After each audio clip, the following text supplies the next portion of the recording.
A millionaire, during a trip, comes across two abandoned babies on the train tracks.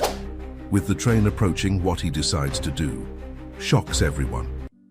Alexander Pierce stood at the floor-to-ceiling window of his penthouse office, gazing at the cityscape below. The sun was setting, painting the sky in hues of orange and purple, casting long shadows across the metropolitan landscape he had helped shape over the past decade.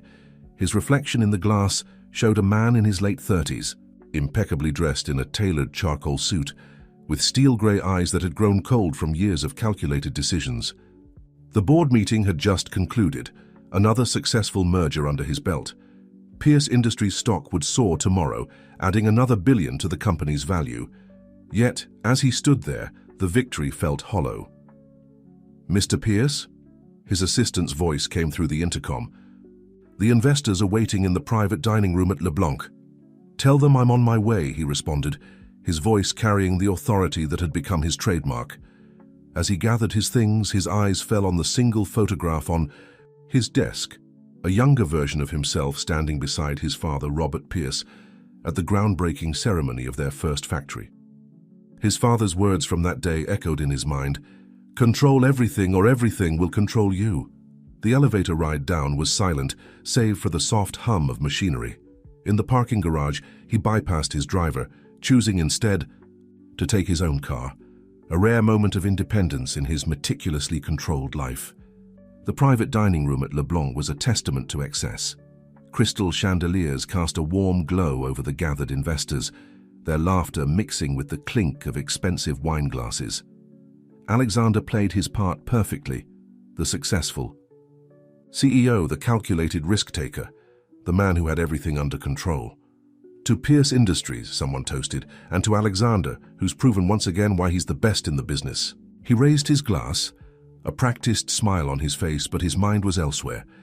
Looking around the table, he realized he knew everything about these people's portfolios, but nothing about their lives. They were all players in the same game, moving pieces on a board where profit was the only measure of success. The dinner dragged on, each minute feeling longer than the last. When he finally excused himself, citing an early morning meeting, no one questioned it. They never did. Instead of heading home, Alexander found himself taking an unfamiliar route through the city's older districts. The streets here were narrower, the buildings shorter, the air somehow different from the sterile environment of his usual haunts. He passed small family restaurants where people sat together, talking and laughing. Through apartment windows, he caught glimpses of real lives being lived. Children playing, couples cooking together, elderly neighbors chatting on adjacent balconies. His car's GPS chirped, trying to redirect him back to his usual route, but he ignored it. For the first time in years, he was driving without a destination, without a plan. The realization was both terrifying and strangely liberating. The neighborhood grew increasingly industrial. Old warehouses loomed on either side, their brick facades telling stories of a bygone era. A train whistle sounded in the distance, its mournful cry echoing off the empty buildings. As he approached a railroad crossing, the warning lights began to flash and the barriers started to lower. He slowed to a stop, drumming his fingers on the steering wheel, his mind still processing the strange emptiness he'd felt at dinner. That's when he saw them, two small bundles on the tracks, illuminated by his headlights. At first, his brain refused to process what his eyes were seeing. Then one of the bundles moved. The train whistle sounded again, closer this time. In that moment, Alexander Pierce, the man who had spent his entire life maintaining perfect control, did something completely unplanned. He acted on pure instinct. He was out of his car before he could think, his expensive shoes hitting the gravel. As he ran toward the tracks, the sound of the approaching train grew louder, its headlight now visible in the distance, casting long shadows ahead of it. The barriers were fully lowered now, but he ducked under them without hesitation. As he got closer, he could hear it, the unmistakable sound of babies crying. Time seemed to slow as Alexander reached the tracks. The twins were wrapped in matching blue blankets, their tiny faces red from crying. Without thinking, he scooped them up, one in each arm, and sprinted back toward safety. The ground trembled beneath his feet as the train bore down on them, its horn blaring in warning. He cleared the tracks just seconds before the train thundered past, the rush of air tousling his perfectly styled hair. His heart pounded in his chest, adrenaline coursing through his veins. The babies, perhaps sensing they were safe, had quieted to soft whimpers. As the train passed, its rhythmic clacking fading into the distance, Alexander heard something else, a weak cry for help. Following the sound, he found her lying near a cluster of old railroad ties, barely conscious. She was young, probably, in her early 30s, with dark hair and clothes that had once been neat, but were now dusty and torn. "The babies," she whispered, trying to reach out. "My babies." "They're safe," he assured her, kneeling beside her while carefully cradling the twins. "But you need help. I'm calling an ambulance." She tried to speak again, but lost consciousness. Alexander balanced the twins in one arm while pulling out his phone with his free hand.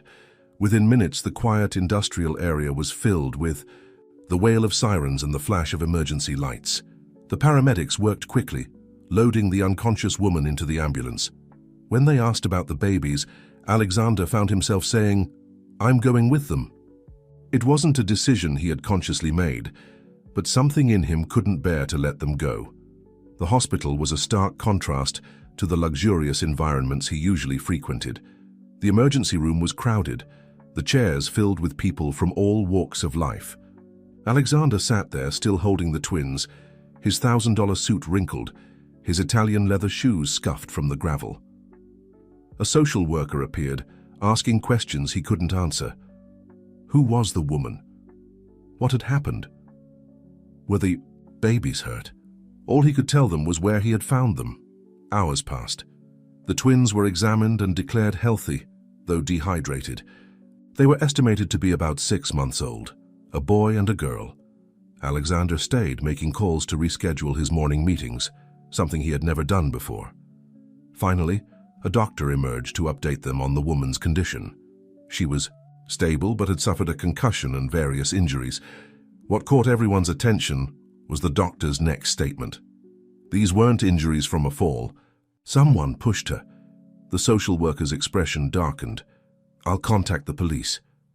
Alexander found himself walking to the woman's room, drawn by something he couldn't explain. She was awake now, though groggy. The twins, who had been returned to her room, were sleeping peacefully in a hospital crib. "Thank you," she said softly when she saw him. "You saved our lives." "What happened?" he asked, pulling a chair closer to her bed. "Who did this to you?" She hesitated, fear flickering across her face. I can't." "You're safe now," he assured her, surprised by the gentleness in his own voice. "I'm Alexander Pierce." "Whatever. You need protection, legal help, anything, I can provide it." She studied him for a long moment, as if weighing whether to trust him. Finally, she spoke.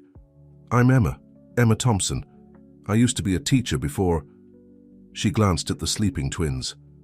"Before everything changed." As she began to tell her story, Alexander felt something shift inside him. This woman wasn't a business opportunity or a problem to be solved. She was someone who needed help, real help, not just money thrown at a situation. "I've tried everything," she continued, her voice breaking. "Every shelter, every charity, but with twins, there's never enough room. And he always finds us." "Who finds you?" Emma's hands twisted in the hospital blanket. "My ex-husband. He's not what people think he is. On the outside, he's charming, successful. But behind closed doors," Alexander leaned forward, his business instincts recognizing there was more to this story than a simple case of domestic troubles. "Tell me everything," he said. "Start from the beginning." Emma's story unfolded like a carefully constructed house of cards collapsing. She spoke of her ex-husband, James Morrison, a real estate developer known for his charitable donations and public speaking engagements about corporate responsibility, the same man who, behind closed doors, had systematically isolated her from friends and family, controlling every aspect of her life.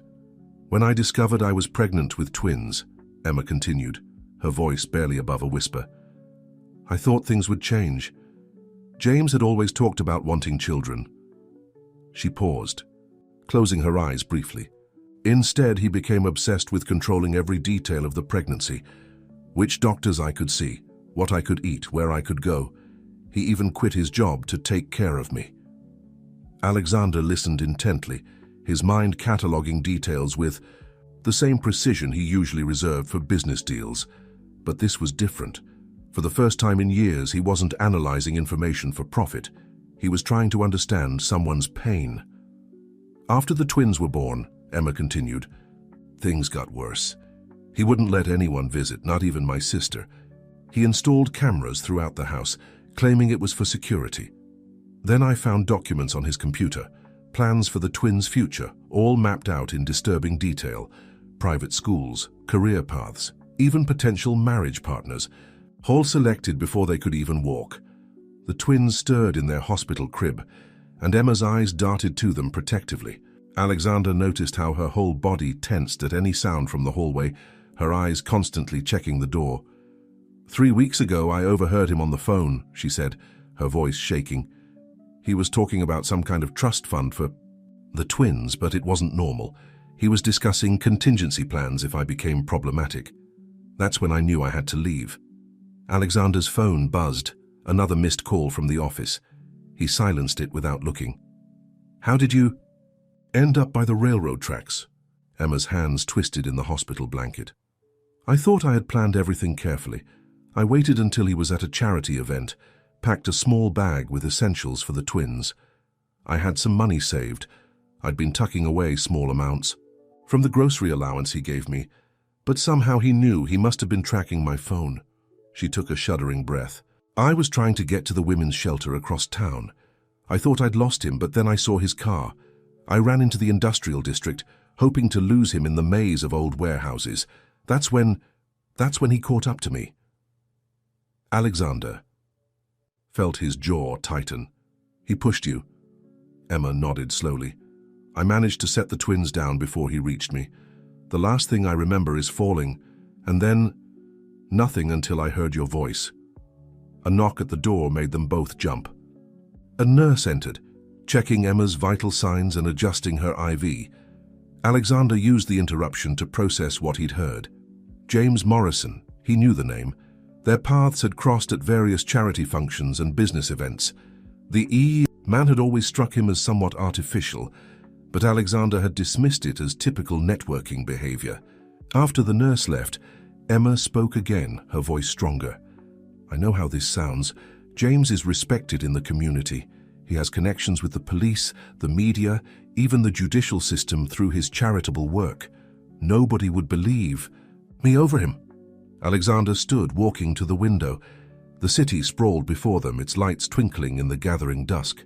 In the reflection of the glass, he could see Emma with the twins, her face etched with worry despite her obvious exhaustion.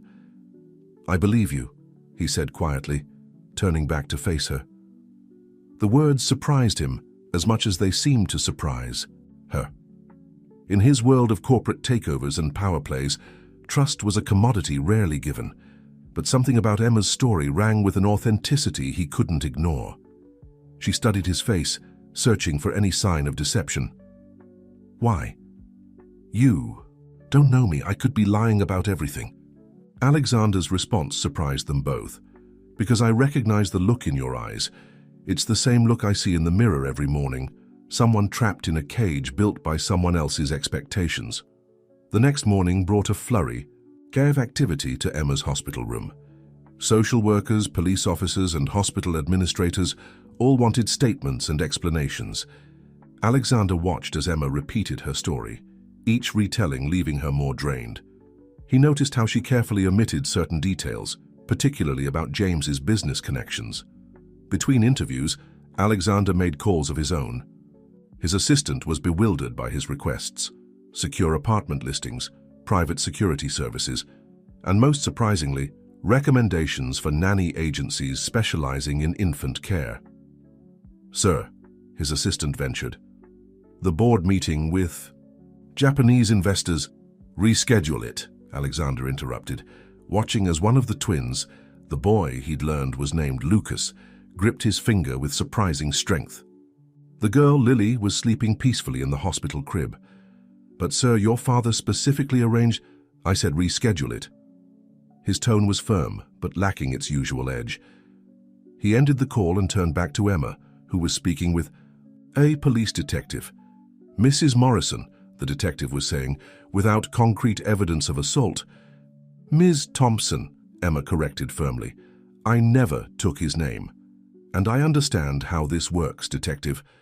James will have an alibi, probably several prominent people willing to swear he was with them at some charity function when this happened. The detective shifted uncomfortably. We'll investigate your claims, but nothing will come of it, Alexander finished, stepping forward.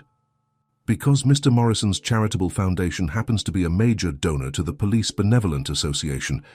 Isn't that right, detective? The officer's face reddened. Mr. Pierce, I assure you our investigation will be thorough and unbiased. Oh, of course it will. Alexander's smile didn't reach his eyes, and I'm sure you'll be equally thorough in investigating the surveillance footage from the warehouse district. My security team is retrieving it as we speak. The detective's expression changed subtly. I wasn't aware private security had jurisdiction. They don't. But they do have excellent cameras on several buildings I own in that area. Installed last month, actually. High resolution, night vision capable. It was a bluff. He owned no such buildings, but the detective didn't know that. After the detective left, Emma turned to Alexander. There aren't really any cameras, are there? No, he admitted. But he'll waste time looking for them, which gives us time to get you and the twins somewhere safe. Us? Emma's voice was cautious. Mr. Pierce. Alexander, he corrected. And yes, us, I'm not walking away from this situation. She studied him with tired eyes. Why? You've already done more than enough. You saved us. You don't owe us anything else. Alexander found himself struggling to explain something he didn't fully understand himself. Maybe I'm not doing this. For you, maybe... He paused, looking at the twins. Maybe I'm doing it for myself. Before Emma could respond, a nurse entered with discharge papers. Ms. Thompson, you're being released, but you'll need someone to stay with you for at least 48 hours due to the concussion. She'll be staying at my guest house, Alexander said firmly, with full-time medical supervision. Emma started to protest, but Alexander held up his hand. It's the safest option. James won't expect it, and it's a secure property with its own gate and security system. I can't accept, Emma began. You can, and you will, Alexander interrupted, his voice gentle, but firm. At least until we figure out a long-term solution. The twins need a safe place to sleep tonight. As if on cue, Lily woke up and began to fuss. Emma reached for her, wincing at the movement. Without thinking, Alexander picked up the baby, cradling her with surprising naturalness. Lily's cries softened to curious coos as she stared up at him. Well, Emma said softly, watching them, it seems at least one of us trusts you completely. For the first time in longer than he could remember, Alexander felt something warm spread through his chest. Looking down at Lily's tiny face, he made a silent promise. To her, to Lucas, to Emma, and somehow to himself. He would protect them, not because he had to, not because it was expected, but because for the first time in his life, he wanted to do something simply because it was right. The guest house on Alexander's estate was larger than any home Emma had ever lived in. Located at the far end of the manicured grounds, it offered both privacy and security. As they pulled up to the gate in Alexander's car, Emma clutched the twins' diaper bag, still struggling to process the sudden turn her life had taken. The security code changes every 12 hours, Alexander explained as they entered. Only you and I will have access to the new codes. He led them through a spacious living room furnished in subtle earth tones. The medical staff will stay in the adjacent cottage, but they'll only enter when you call them. Emma absorbed the details with overwhelmed silence. Lucas and Lily, however, seemed perfectly at ease, their eyes wide as they took in their new surroundings from their car seats. There's a nursery upstairs, Alexander continued, his voice softening. I had it prepared while you were in the hospital. The furniture was delivered this morning. Everything's new, never used. Emma finally found her voice. How did you manage all this so quickly? Money has its uses, he replied simply. Then, noticing her discomfort, he added, Consider it an investment in doing something worthwhile for once. As they settled in, Alexander's phone buzzed continuously. He ignored most calls, but one made him pause, his father's name flashing on the screen. "I should take this," he said, stepping onto the guest house's terrace. "Alexander," his father's voice was cold. "Would you care to explain why you cancelled the meeting with the Japanese investors? Something more important came up." "More important?" Robert Pierce's laugh was harsh. "Than $100 million deal? Than the reputation of this company?" Alexander watched through the window as Emma carefully lifted Lily from her car seat, speaking softly to her daughter. The baby's tiny hand reached up to touch her mother's face. "Yes," he said simply. "More important." "The board is meeting tomorrow morning," his father continued as if he hadn't spoken. "They're concerned about your recent behavior. Missed meetings. Cancelled appointments. This isn't like you, Alexander. Maybe that's not a bad thing. What's that supposed to mean?" Alexander thought about Emma's story, about James Morrison's perfectly crafted public image hiding something sinister. How many other facades was he living among? "It means I'm making my own decisions for once." "Is this about that woman?" His father's voice turned sharp. "Yes, I know all about your little rescue mission. James Morrison called me this morning. He's worried sick about his wife and children." Alexander's grip tightened on his phone. "Ex-wife, and she's not going back to him." "Don't be naive. Morrison is a respected member of the community. If you get involved in their domestic disputes, it could damage everything we've built." "Everything you've built," Alexander corrected. "And maybe it needs some damaging." He ended the call before his father could respond, something he'd never dared to do before. When he turned around, Emma was standing in the doorway, her face pale. "James called your father. He's trying to maintain control," Alexander said. "But he won't find you here. This property isn't listed under my name or the company's. It's held by a private trust." Emma wrapped her arms around herself. "I'm disrupting your entire life." "No," Alexander said, surprising himself with his certainty. "You're showing me what I've been missing from it." Inside, a baby's cry broke the tension. As they walked back, Alexander's phone buzzed again, this time with a message from his assistant. The board was calling an emergency meeting. Several major shareholders were expressing concerns. His father's influence was already at work, but watching Emma tend to the twins, seeing the peace in her face as she held them close, Alexander felt something he hadn't experienced since childhood, the certainty that he was exactly where he needed to be. Later that evening, after ensuring Emma and the twins were settled, Alexander drove home to his empty penthouse. The city lights sparkled below, just as they had countless nights before, but something had changed. The victory drinks, the business, deals, the endless pursuit of more. It all seemed hollow now. He walked to his home office and opened his laptop. Time to see exactly what kind of man James Morrison really was. If he was going to protect Emma and the twins, he needed ammunition, the kind that even Morrison's carefully crafted public image couldn't withstand. The morning sun filtered through the boardroom's floor-to-ceiling windows, casting long shadows across the polished mahogany table. Alexander sat at his usual place, but everything else felt different. The familiar faces of board members now held unfamiliar expressions, concern, disapproval, even barely concealed hostility. His father sat opposite him, impeccable as always in a custom-made suit, his silver hair perfectly styled. But it was the man next to his father that made Alexander's blood run cold. James Morrison, looking every bit the concerned husband in an expertly tailored navy suit. "We're here," the board chairman began, "to address some concerning developments regarding the leadership of Pierce Industries." Alexander maintained his composure, even as he noticed several board members avoiding his gaze. His father had been busy, no doubt sharing carefully selected information about his son's recent erratic behavior. "Mr. Morrison," the chairman continued, "has brought some serious allegations to our attention. Given his standing in the community and his long-standing relationship with Pierce Industries, we felt it warranted immediate discussion." James Morrison stood, his expression a perfect mask of concern. "I hate to be here under these circumstances," he began, his voice smooth as silk. Alexander has always been someone I respected, but when he helped my mentally unstable ex-wife kidnap our children, that's a lie. Alexander's voice cut through the room like a blade. And you know it. We have police reports, Morrison continued, sliding folders across the table.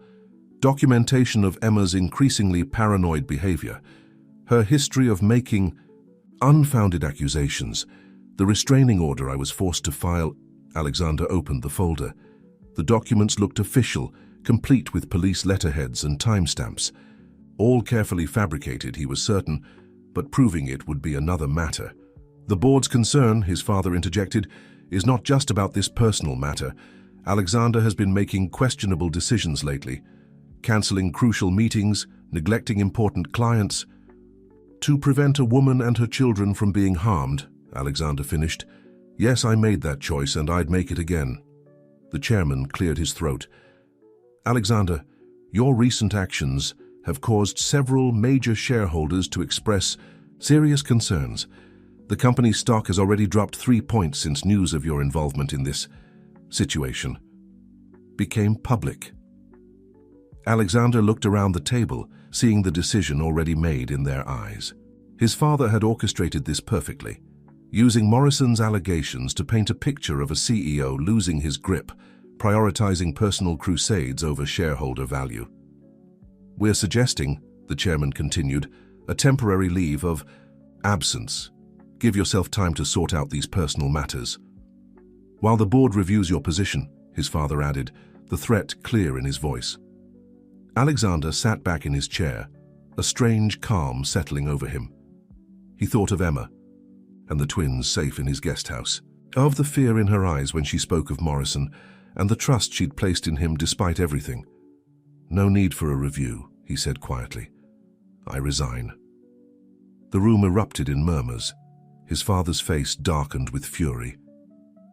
Don't be foolish, Robert Pierce hissed. Everything you've worked for. Was it worth it? Alexander asked, standing.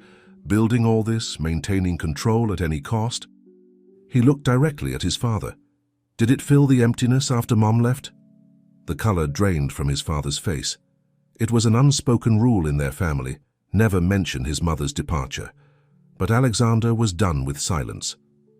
You taught me that control was everything, he continued. That vulnerability was weakness, that trust was for fools. He gathered his papers slowly. It took meeting someone who lost everything but kept her humanity to show me how wrong you were. Morrison stood, his mask slipping slightly. You're making a mistake, Pierce. You don't want me as an enemy.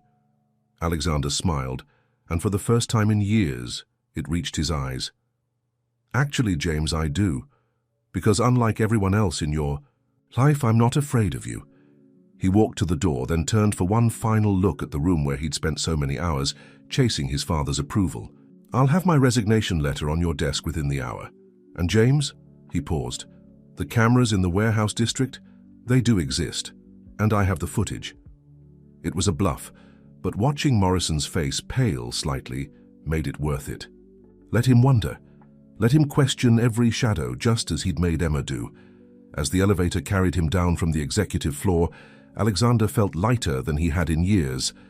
He'd lost his company, his father's approval, his carefully constructed world of control and power. But for the first time in his adult life, he was free. His phone buzzed with a text from Emma. The twins rolled over for the first time today. Wish you'd been here to see it. Alexander smiled, realizing that somehow in losing everything he thought mattered, he'd found something that truly did. Alexander's penthouse felt different now. The sleek furniture and modern art that had once symbolized his success now seemed like artifacts from another life. He moved through the space, packing essential items into a leather duffel bag. The morning news played on the television in the background, the financial channel reporting on his sudden resignation from Pierce Industries. In a shocking development, Alexander Pierce, CEO of Pierce Industries, has stepped down from his position. Sources close to the board suggest growing concerns about Pierce's recent behavior and decision-making. The company's stock has experienced significant volatility. He turned off the TV, letting silence fill the room.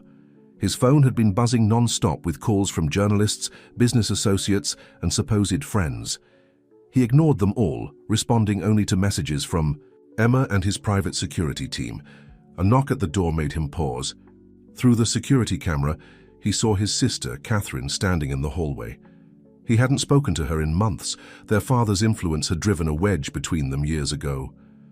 "You look terrible," she said when he opened the door. Her smile was gentle, reminiscent of their mother's. "Thanks," he replied dryly, letting her in. "I assume father sent you to talk sense into me." Catherine walked to the window, her heels clicking on the hardwood floors. "Actually, I came on my own. I saw the news." She turned to face him. "Is it true? Did you really give it all up for a woman and her children?" "It's not that simple." "It never is." She picked up a framed photo from his desk, the two of them as children before their mother left, before their father's obsession with control had poisoned everything. "Tell me about her." Alexander found himself sharing Emma's story, watching his sister's expression shift from curiosity to concern to determination. "James Morrison," Catherine said when he finished. "I know him from the charity circuit. Always perfectly polished, perfectly generous, perfectly fake." "You noticed too?" "Women usually do." She set down her purse and began opening cabinets in his kitchen. "When's the last time you ate something that wasn't from a restaurant?" Before he could answer, his phone buzzed with a message from Emma. "The twins are asking for Lex. They miss their story time." A smile tugged at his lips. He'd started reading to the twins every evening, a routine that had become the highlight of his days. Lucas would fall asleep almost immediately, but Lily would stay awake, her tiny hand gripping his finger as he read. Catherine watched him, her expression softening. "I haven't seen you smile like that since we were kids."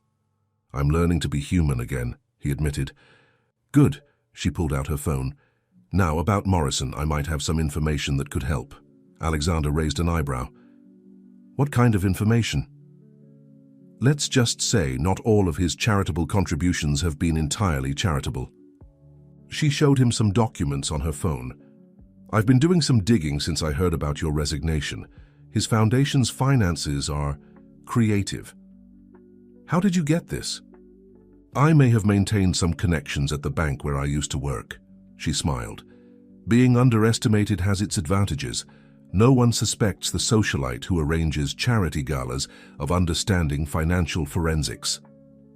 Alexander studied the documents carefully. The numbers told a story of money laundering and tax evasion, all hidden behind a veneer of philanthropic work. "This could ruin him," he said slowly. "Yes, but we need more proof." "And—" Catherine hesitated. "He'll know it came from me. I'll lose my position on several charitable boards." "Kathy, you don't have to—" "Yes, I do." She touched his arm gently. "Mom would be proud of you, you know, for finally breaking free, for helping someone who needed it." She straightened her shoulders. "Let me help too." Alexander hugged his sister, realizing how much he'd missed her. When they pulled apart, she wiped her eyes quickly and returned to her practical self. "Now about your living situation. That penthouse you bought last year under an LLC, the one father doesn't know about. Is it ready?" "Yes, but—" "Move. There tonight. Morrison will be watching this place." She began making notes on her phone. "I'll have my security team sweep it first." "And Alexander?" She looked up at him. "Bring them with you. Emma and the twins. The guest house is too obvious." "It's not that simple. Emma's still recovering. The twins need routine. And they need to be safe." Catherine's voice was firm. "Morrison's not going to give up easily, not when his perfect facade is at risk. The penthouse has better security, and you'll be there to protect them." Alexander thought about it. The other penthouse was in a different part of the city, with state-of-the-art security and a private elevator. More importantly, it was completely disconnected from Pierce Industries and his father's influence. His phone buzzed again, another message from Emma. "Lily won't sleep. She keeps looking at the door around story time." Catherine read the message over his shoulder and smiled. "Well, big brother, looks like you have somewhere to be. Go. I'll handle things here and send you the rest of what I found on Morrison. As he drove to the guest house that evening, Alexander reflected on how much his life had changed in just a few days. He'd lost his company, his father's approval, and his carefully constructed world of power and control. But somehow he'd regained his sister, his humanity, and something he'd never expected, a chance to be part of a real family. Emma noticed the change in Alexander the moment he arrived for story time. There was a tension in his shoulders, a watchfulness in his eyes that hadn't been there before. She waited until the twins were asleep, their tiny forms peaceful in their cribs, before confronting him. "Something's wrong," she said softly, leading him to the living room. "What happened?" Alexander hesitated, then told her about the board, meeting, his resignation, and Catherine's discoveries about Morrison's foundation. Emma listened without interrupting, her hands clasped tightly in her lap. "You gave up everything," she whispered when he finished. "Your company, your position." "No," he corrected gently. "I gave up an illusion. Everything I thought was important, the power, the control, the endless pursuit of more. It was all empty." He leaned forward, his voice earnest. "Emma, for the first time in my life, I'm doing something real, something that matters." A noise from outside made them both tense. It was just the wind in the trees, but Emma's fear was visible. "James won't stop," she said, voicing what they both knew. "Now that you've challenged him publicly, he'll be even more determined."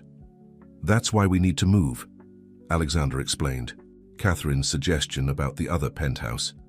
"It's secure, private, and completely off Morrison's radar." Emma stood, walking to the twins' room. She watched them sleep for a long moment before speaking. "When I first met James, he was charming, successful, passionate about his charitable work. Everyone admired him. I thought I was so lucky." She turned to Alexander. "But there were signs, small things at first, checking my phone, questioning my friends, suggesting I quit my teaching job because he could take care of me." "Emma, I'm not—" "I know," she interrupted softly. "You're nothing like him. That's what scares me sometimes. I keep waiting for the other shoe to drop, for this all to be another elaborate trap. But then I see you with the twins, how gentle you are with them, how you never try to control or demand anything." A soft cry from Lily interrupted them. Before Emma could move, Alexander was already heading to the nursery. She watched as he gently lifted the baby, speaking to her in soft tones. Lily immediately calmed, her tiny hand gripping his tie. "See," Emma said, watching them. "She trusts you completely. Maybe it's time I did too." Alexander looked up, still cradling Lily. "Whatever happens, I promise you this. You and the twins will always be free to make your own choices. I'm not here to control your life, Emma. I'm here to help you live it on your terms." As if understanding the gravity of the moment, Lily cooed softly, reaching for her mother. Emma took her, and for a moment they stood together, a tableau of what might be possible. "Okay," Emma said finally, "we'll move to the penthouse. But, Alexander," she met his eyes, "I need to know everything. No protecting me from the truth. No making decisions about our safety without consulting me. I've had enough of men thinking they know what's best for me." "Agreed," Alexander nodded. "Complete honesty, always." Later that night, after finalizing plans for the move, Alexander received a text from Catherine. "Morrison's been making calls. Lots of them. Something's coming, be careful." He looked out at the darkened grounds of his estate, knowing that somewhere out there, James Morrison was plotting his next move. But this time, Alexander wasn't fighting for control or power or his father's approval. He was fighting for something far more precious, the chance to be part of a real family, to protect people who trusted him not because of his name or position, but because of who he was choosing to become. In the nursery, Lucas stirred and whimpered. Alexander went to him automatically, the action now as natural as breathing. As he settled the baby boy back to sleep, he made a silent promise. Whatever Morrison was planning, whatever the cost to himself, he would keep them safe. Not because he had to, not because it was expected, but because for the first time in his life he had found something worth fighting for. The move to the penthouse happened in the early hours of the morning. when the city was still sleeping. Alexander's security team coordinated everything with military precision, ensuring they weren't followed. Emma held the twins close in the back of the armored SUV, while Alexander watched the streets carefully from the front passenger seat. The new penthouse occupied the top 2 floors of a recently renovated building in a quiet part of the city. Floor-to-ceiling windows offered panoramic views, but the glass was bulletproof, and the latest security technology was seamlessly integrated into every aspect of the space. The elevator requires both a keycard and biometric verification, Alexander explained as they entered. Only you, me, and Catherine are authorized. Even the maintenance staff has to be cleared 24 hours in advance. Emma took in the space with wide eyes. Unlike Alexander's other penthouse, this one felt warm and inviting. The furniture was comfortable rather than sculptural, the colors soft and soothing.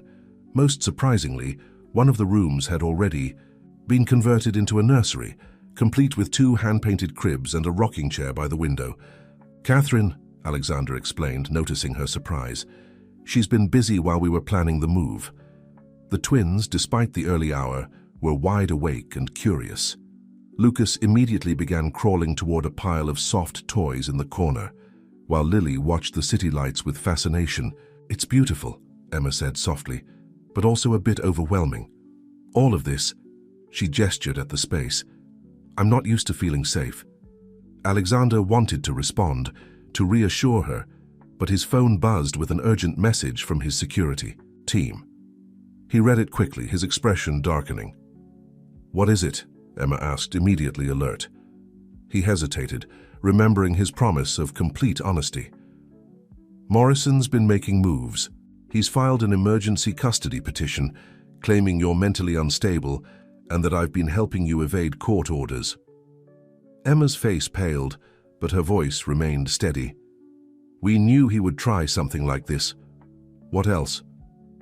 "He's also spreading rumors to the press, suggesting that our relationship began before you left him, that this whole situation was planned to destroy his reputation," Emma finished. "He's trying to paint me as the villain and you as my accomplice." She laughed bitterly. "Classic. James, he always was good at twisting the truth." Alexander watched as she walked to the window, picking up Lily, who had started to fuss. The baby immediately calmed in her mother's arms, tiny hands reaching for Emma's face. "You know what's strange?" Emma said, still looking out at the city. "A part of me is almost relieved. This is the James I know, the manipulator, the man who twists everything to maintain control. It's easier to fight an enemy who shows his true face." Alexander moved closer, drawn by the strength in her voice. "We'll fight him, Emma. Catherine's evidence about his foundation." "Might not be enough," she interrupted gently. "James is very good at covering his tracks, and he has powerful friends. So do I." "Had," she corrected. "You gave that up, for us." She turned to face him, Lily still cradled in her arms. "Why did you do it, Alexander? Really?" He looked at her, really looked at her. In the soft morning light, with her guard down and her eyes full of questions, she was beautiful in a way that had nothing to do with physical appearance.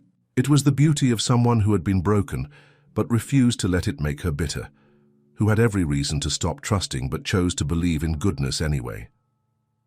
"Because you showed me what real strength looks like," he said finally. "Not the kind that comes from money or power or control. The kind that comes from loving something more than yourself." Emma's breath caught at the rawness in his voice. Before she could respond, Lucas crawled over and pulled himself up using Alexander's pant leg, demanding attention. Alexander lifted him automatically, and suddenly they were standing there, the 4 of them, like a photograph of what could be. "I don't know what we are," Emma said softly, "or what we're becoming. But I do know this. The man James is trying to paint you as, the cold, calculating businessman who seduced his way into a family crisis, that man doesn't read bedtime stories with different voices for each character. He doesn't get up at 3 a.m. to check if a baby's cough is serious. He doesn't look at twins who aren't his and see infinite possibility instead of obligation." Alexander felt something shift in his chest, a warmth he hadn't allowed himself to acknowledge spreading through him. But before he could find words to respond, his phone buzzed again, this time with a news alert. The headline made his blood run cold. Pierce Industries announces major restructuring. Former CEO's replacement promises return to traditional values and stability. The accompanying photo showed his father shaking hands with James Morrison, both men smiling for the cameras. The message was clear. The game was changing, and the stakes were higher than ever. The news of Morrison's alliance with Pierce Industries spread quickly through the business world. Alexander spent the morning fielding calls from loyal employees who were being pushed out in the restructuring, while Emma tried to maintain the twins' routine despite the growing tension. "They're systematically removing anyone who might be sympathetic to us," Alexander explained during lunch, watching as Emma fed the twins in their high chairs. "Morrison's influence in the company is growing by the hour." "He's building a power base," Emma said, wiping pureed carrots from Lily's chin. "It's what he does, accumulates influence and authority until he's untouchable." She smiled sadly. At Lucas, who was more interested in wearing his food than eating it. "I watched him do it in our community, in his charitable foundation, in every aspect of our lives." Alexander's phone buzzed with a message from Catherine. "Emergency, turn on the news." He grabbed the remote, switching on the living room television. James Morrison's face filled the screen, standing at a podium with Robert Pierce by his side. "As the newly appointed head of Pierce Industries' charitable foundation," Morrison was saying, his voice practiced and sincere, "I want to address the troubling rumors surrounding my family situation. My ex-wife, Emma Thompson, is a troubled woman who needs help. I've tried to provide that help, to be patient and understanding." Emma's hands gripped the twins' high chairs, her knuckles white.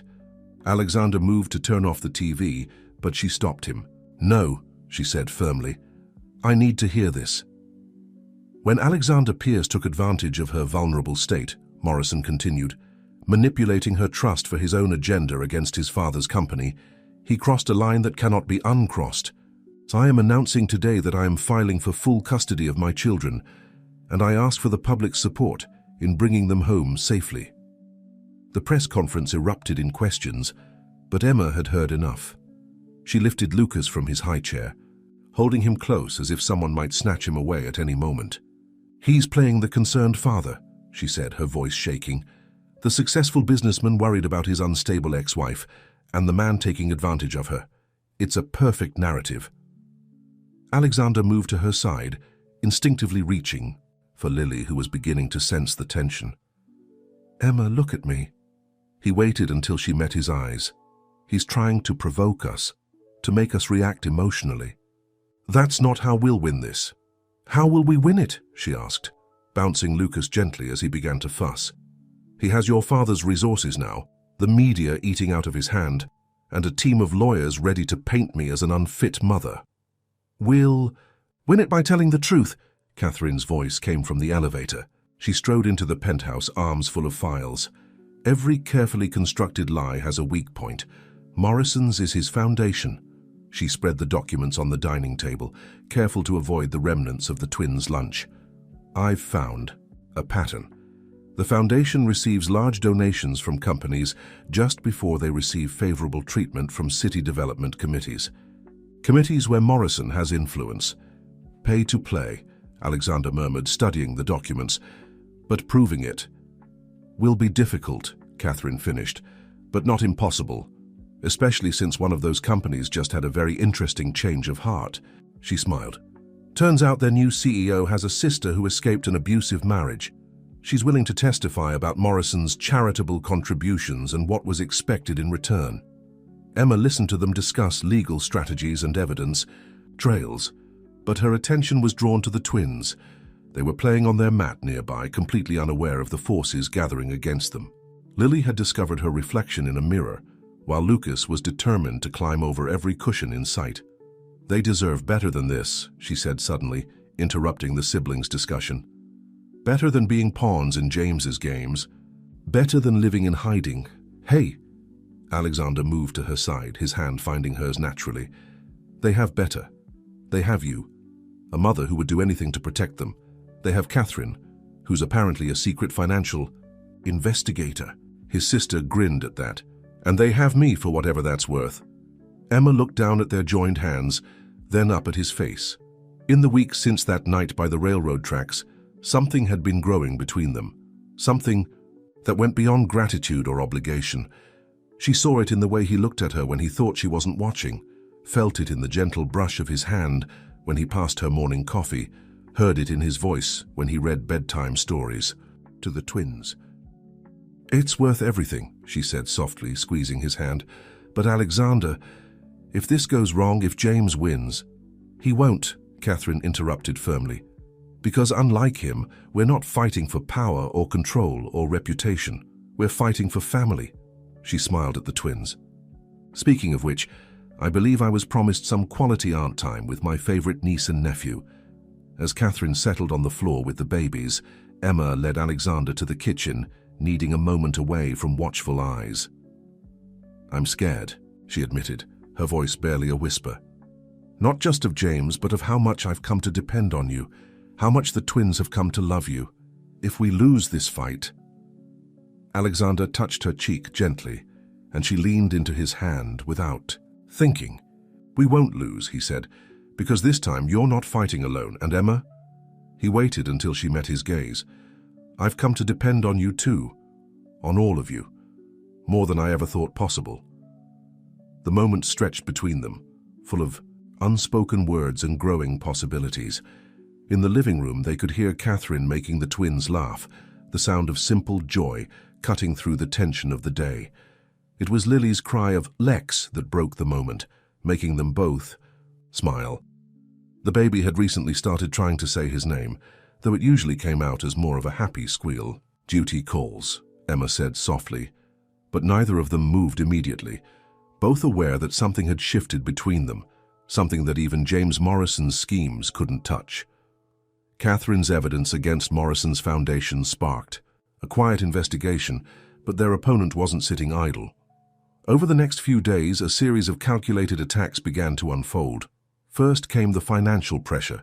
Alexander's personal accounts were suddenly flagged for audit, investment. Partners withdrew from his independent ventures, and long-standing business relationships mysteriously dissolved. "They're trying to isolate us," Alexander explained to Emma one evening after the twins were asleep. They sat on the penthouse balcony, the city lights twinkling below them like earthbound stars. "Morrison and my father are systematically cutting off our resources." Emma wrapped her hands around her tea mug, more for comfort than warmth. "James always did believe that everyone had a price. That loyalty was just a matter of finding the right leverage." She looked at Alexander. "Does it bother you, watching everything you built crumble?"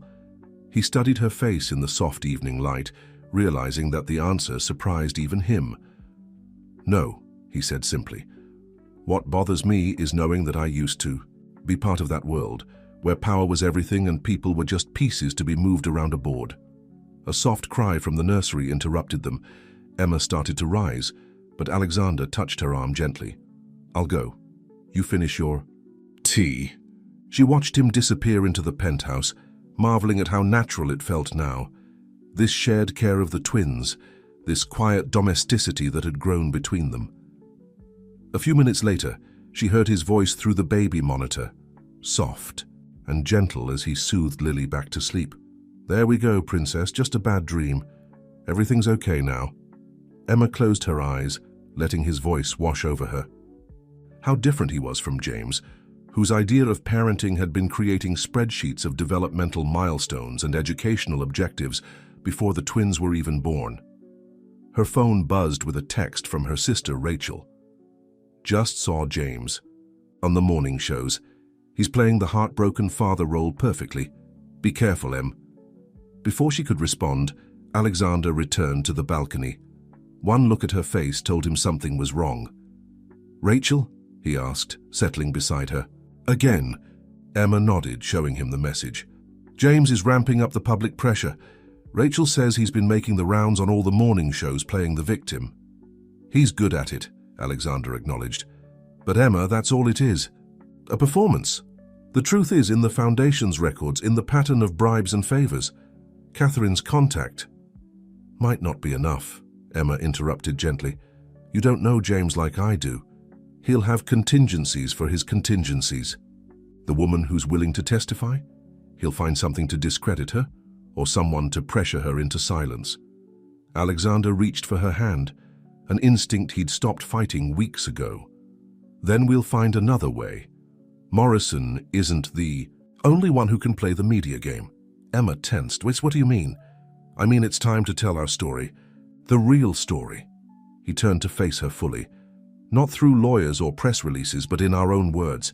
Let people see the truth, not just about Morrison's business dealings, but about who he really is. Alexander, I can't. The things he did, the way he controlled everything. I'm not ready to share that publicly. Then we start smaller, he suggested. There's a journalist I trust, Sandra Chen. She used to investigate corporate corruption before the major networks bought her silence. She's been reaching out, wanting to hear our side. Emma was quiet for a long moment, absently running her thumb over Alexander's knuckles. The twins, she said finally. If we do this, I want them kept out of it completely. No photos, no details about them. They deserve privacy. Of course. We'll set clear boundaries with Sandra. He squeezed her hand gently. Emma, we don't have to do this if you're not ready. We can find another way, she shook her head. No, you're right. Hiding in silence, that's what James wants. That's what he always wanted. For me to be quiet, compliant, invisible. She straightened her shoulders. I won't let him make me disappear again. Alexander felt a surge of pride mixed with something deeper, something he wasn't quite ready to name. I'll contact Sandra in the morning. We'll do this on your terms, at your pace. Emma looked at their joined hands, then up at the star-scattered sky. You know what scares me most? She asked softly. Not James's threats or the custody battle or even the public scrutiny. What scares me is how easy this feels, being here with you, sharing a life, raising the twins together. I'm terrified of losing it. Alexander turned her face gently toward. Here's your Emma, look at me. He waited until her eyes met his. Whatever happens with Morrison, whatever story we tell the world, what we've built here, is real. I'm not going anywhere. A cool breeze swept across the balcony, carrying the distant sounds of the city.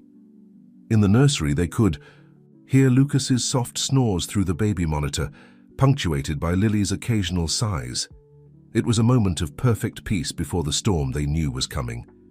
Emma leaned her head against Alexander's shoulder, letting herself believe just for a moment that they could win this fight. That there was a future where her children could grow up free from their father's manipulation, where this fragile happiness she'd found could become something permanent. Okay, she whispered, let's tell our story. Let's show the world who James Morrison really is. Alexander pressed a kiss to her hair, a gesture so natural it surprised them both. Tomorrow, they would face the cameras, the questions, the judgment, but tonight they had this, the quiet understanding between them, the sleeping twins and the promise of a future worth fighting for. Sandra Chen arrived at the penthouse early the next morning, her reputation for integrity evident in her careful approach to the interview. She sat up in the living room, keeping her voice low when she noticed the twins napping in the nursery. Before we begin, she said, arranging her recording equipment, I want you both to understand something. This story, it's not about scandal or sensationalism, it's about truth. Are you ready for that? Emma sat on the couch, Alexander beside her, their shoulders barely touching but drawing strength from the proximity. Yes, Emma said firmly. It's time people knew the real James Morrison. The interview began gently, with Sandra asking about their backgrounds. But soon they reached the heart of the story. Emma's marriage to James, the gradual erosion of her independence, the controlling behavior that the public never saw. He was so careful at first, Emma explained, her voice steady despite the difficulty of the memories. Everything was framed as concern, as wanting what was best for me. When I got pregnant with the twins, he said I should quit teaching because the stress wasn't good for the babies. When I wanted to visit my sister, he'd remind me how dangerous travel was during pregnancy. Sandra nodded, taking notes. And after the twins were born? The control became more obvious. He installed cameras throughout the house, monitored every phone call, every email. He had spreadsheets for everything, feeding schedules, development milestones, future educational plans. The twins weren't even 6 months old, and he was already mapping out their entire lives. Alexander listened, his hand finding Emma's. As she described the night she discovered the trust fund documents, the ones that treated her children like assets to be managed rather than people to be loved. "And Mr. Pierce," Sandra turned to Alexander, "what made you get involved?" "I found them by the railroad tracks," he said simply. "But the truth is, they found me. I was living in a world very similar to Morrison's, where control was everything, and human connection was seen as weakness. Emma and the twins, they showed me a different way to live." The interview continued for hours, covering Morrison's business practices, the Foundation's suspicious activities, and the recent alliance with Pierce Industries. When they finally finished, Sandra turned off her recorder and sat back. "This will air tomorrow evening," she said. "Are you both prepared for the backlash? Morrison won't take this lying down." Before they could respond, Catherine burst into the penthouse, her face pale. "Turn on the news, now!" Alexander grabbed the remote and James Morrison's face filled the screen. He was standing outside the family court building, looking appropriately somber. "Today," he announced, "I filed an emergency petition for sole custody of my children, along with a restraining order against both Emma Thompson and Alexander Pierce. The evidence we've presented to the court shows a pattern of unstable behavior and poor judgment that puts my children at risk." Emma's grip on Alexander's hand tightened as Morrison continued.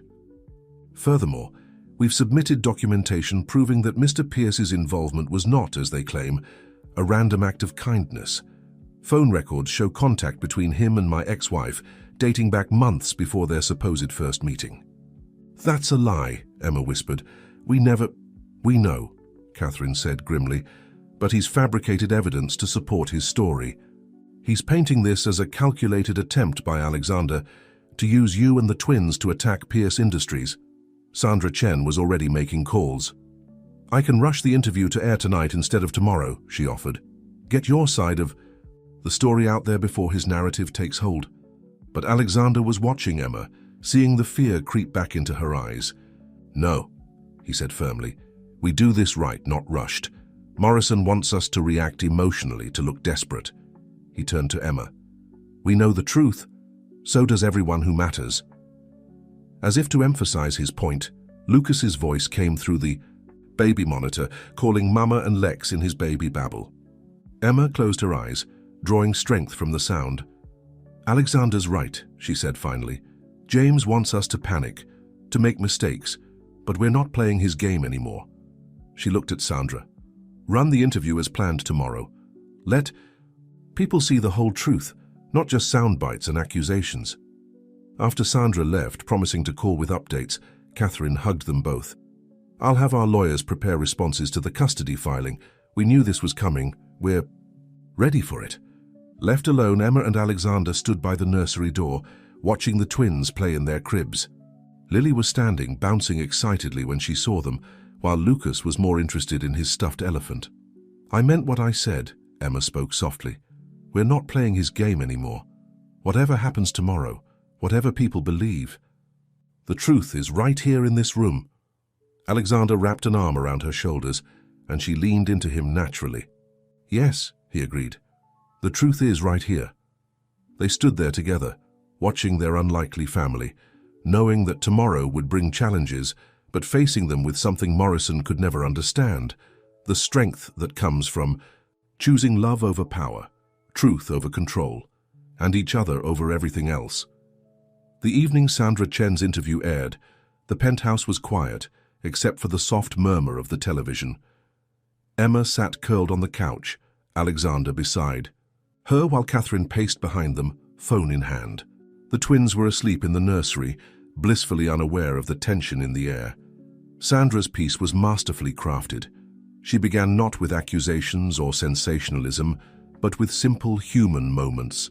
Emma reading to the twins, Alexander preparing their bottles with practiced ease, the natural rhythm of a family that had found each other in the most unexpected way. Then came the harder truths. Emma's voice, strong and clear, detailed the subtle progression of control in her marriage to James, the cameras hidden in the nursery, the tracked phone calls, the spreadsheets mapping out every aspect of the twins' futures. It wasn't love. Emma's recorded voice explained. It was ownership. The twins weren't children to him, they were assets to be managed, shaped, controlled. The segment shifted to Morrison's foundation, with Sandra methodically laying out the pattern of suspicious donations and political favors. Former employees spoke anonymously about the culture of fear and control. Financial experts analyzed the irregular money flows. But it was Alexander's part of the interview that caught everyone off guard. He spoke not about Morrison's crimes or business dealings, but about transformation. I used to believe what James Morrison believes, that control is power, that vulnerability is weakness. Finding Emma and the twins that night by the railroad tracks, it didn't just save them, it saved me. Catherine's phone buzzed constantly with reactions pouring in. Social media is exploding, she reported. Morrison's carefully crafted image is cracking. People are coming forward with their own stories about his foundation's pressure tactics. Emma watched her own face on the screen, remembering each word. She'd spoken. He'll retaliate, she said softly. This will make him furious. As if on cue, Alexander's phone lit up with a message from his father. You've chosen your path, don't expect any help when Morrison destroys you both.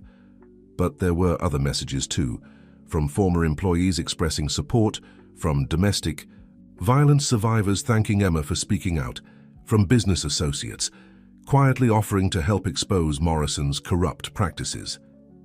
It's working, Catherine said, scrolling through her phone. The story's too big to bury now, too many people are paying attention. Emma stood suddenly, needing to check on the twins. Alexander followed her to the nursery, understanding her, need to see them, to confirm their safety. They stood in the doorway watching Lucas and Lily sleep peacefully in their cribs. I've never felt stronger than I did telling our story, Emma whispered, and never more terrified of the consequences. Alexander wrapped his arms around her from behind, and she leaned back into his embrace. Look at them, he said softly. Really look. They're not afraid. They're not controlled. They're just free. That's what we're fighting for. Lily stirred in her sleep, her tiny hand clutching her favorite blanket. Lucas had somehow managed to surround himself with every stuffed animal in his crib, his peaceful face peeking out from among them. When James and I were married, Emma continued, her voice barely a whisper, he used to say that love was a weakness that successful people couldn't afford. That real strength came from being untouchable. And now? She turned in his arms, looking up at him. Now I know that real strength is this, being touchable, being vulnerable, being brave enough to love even when it scares you. Alexander's hand came up to cup her cheek, and Emma leaned into his touch. The moment stretched between them, full of unspoken words and growing certainty. Emma, he began, but she pressed a finger to his lips. Wait, she said softly. Before you say anything else, I need you to know something. This isn't gratitude or dependency. What I feel for you, it's not because you saved us that night. It's because of who you've chosen to become every day since. In the living room, they could hear Catherine still fielding calls, the aftermath of their story continuing to ripple outward. But here in the nursery, watching over the sleeping twins, Emma and Alexander were in their own world. I love you, he said simply, the words feeling both monumental and completely natural. Not because you needed saving, but because you showed me how to save myself. Emma's response was to rise on her tiptoes and kiss him, gentle and sure. It was their first kiss, but it felt like coming home, like every step of their journey had been leading to this moment. When they parted, Emma rested her head against his chest, listening to his heartbeat. We should get back, she said finally. Catherine will be wondering where we are. Let her wonder, Alexander murmured into her hair. But they did return to the living room, where Catherine was too absorbed in her phone to notice their clasped hands or the new lightness in their expressions. The interview continued to play on the television, their recorded voices telling their story to the world. But the real story, Emma thought, was here in this moment, in the sleeping twins, in Catherine's fierce loyalty, in Alexander's steady presence beside her. Whatever Morrison's retaliation would be, they would face it together, not as victim and savior, not as business rivals, but as partners who had found something worth fighting for. A love that made them stronger, not weaker, and a family built on choice rather than control. The morning after the interview aired dawned bright and clear. But the real illumination came from Catherine's early arrival, with stacks of newspapers and endless digital updates. The story had exploded overnight, taking on a life of its own. 3 more former employees of Morrison's Foundation have come forward, Catherine announced, spreading newspapers across the kitchen counter while Emma prepared the twins' breakfast. They're confirming everything. The pressure tactics, the suspicious donations, all of it. Alexander, who had been helping Lucas with his morning bottle, looked up. Any response from Morrison's camp? Nothing official yet, but Catherine hesitated, glancing at Emma. His lawyers filed additional documents with the family court last night. They're pushing for an emergency hearing. Emma's hands stilled on the bowl of baby cereal she was preparing for Lily. How soon? Tomorrow morning. Catherine's voice was gentle but firm. But Emma, this isn't like before. The public narrative has shifted. Morrison's not just fighting you now. He's fighting his own crumbling reputation. As if to prove her point, Catherine's phone buzzed with another update. The State Attorney General's office just announced they're opening an investigation into the Foundation's financial practices. Alexander moved to Emma's side, taking over the preparation of Lily's breakfast so she could process the news. The simple domestic gesture spoke volumes about how their relationship had evolved, especially since last night's revelations in the nursery. "What's our strategy for the hearing?" Emma asked, watching as Alexander expertly managed to keep both twins entertained while serving their breakfast. "We go in strong," Catherine replied. "We have documentation of Morrison's controlling behavior, testimony from your old neighbors about the surveillance, and now the Foundation investigation adds credibility to your concerns about his character. And the fabricated evidence he claims to have about Alexander and me. Already handled," Catherine smiled. "Our technical team found proof that the phone records were altered. Morrison got sloppy. He was too eager to create his narrative." Lily chose that moment to demonstrate her growing vocabulary, pointing at Alexander and declaring love lex with all the certainty a baby could muster. The adult's laughter broke the tension, and Emma felt something settle in her chest, a certainty that hadn't been there before. "I'm ready," she said, watching Alexander clean pureed fruit from Lucas's cheeks. "Whatever Morrison throws at us tomorrow, I'm ready." The rest of the day was a whirlwind of preparation. Lawyers came and went, reviewing strategies and practicing testimony. Catherine coordinated with the technical team, analyzing Morrison's fabricated evidence. Through it all, Alexander and Emma maintained their focus on the twins, determined to keep their routine as normal as possible. That evening, after the lawyers had left and Catherine had gone home, they stood on the balcony again, their spot for quiet moments of truth. "I've been thinking," Alexander said, watching the sunset paint the sky in shades of pink and gold, "about what happens after tomorrow, after all this is over." Emma turned to look at him, noting the serious expression on his face. "What do you mean?" "I mean this penthouse, this life we've built. It was meant to be temporary, a safe harbor until the storm passed. But Emma," he took her hands in his, "I don't want temporary anymore." "Alexander, let me finish," he said gently. "I know the timing isn't perfect. We're in the middle of a legal battle. The media circus is at its peak, and we just went public with our relationship last night. But I've never been more certain of anything in my life." Emma felt tears prick at her eyes, but they were different from any she'd shed before. These were tears of joy, of possibility, of a future she hadn't dared to imagine. "The twins need stability," he continued. "They need a home, not just a safe house. They need a father who loves them for who they are, not what they can become. And he took a deep breath. "I need you. All of you. Not because I saved you that night, but because you save me every day with your strength, your love, your trust." "Are you asking what I think you're asking?" Emma's voice was barely a whisper. "I'm asking if you'll marry me. Not right away. We can wait until the dust settles, until Morrison is out of our lives, until you're ready. But I want you to know that this is real, that it's permanent, that—" Emma silenced him with a kiss, rising on her tiptoes just as she had the night before. When they parted, she was smiling through her tears. "Yes," she said simply. "Yes to permanence, yes to building a life together, yes to everything." From the nursery they heard Lucas's familiar call of "Mama, Lex," followed by Lily's delighted echo. They went to them together as they had so many times before, but now with a new certainty about their future. The twins were standing in their cribs, reaching for them with complete trust and love. As they lifted them out, Emma thought about tomorrow's hearing, about Morrison's inevitable attacks, about all the challenges still ahead. But looking at Alexander with Lucas in his arms, at Lily reaching for both of them, she knew that Morrison had already lost his most important battle. He had tried to control love, to turn it into a transaction, a power play.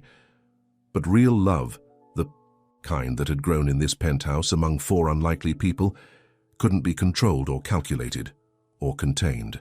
It could only be chosen again and again every day, and they had chosen each other.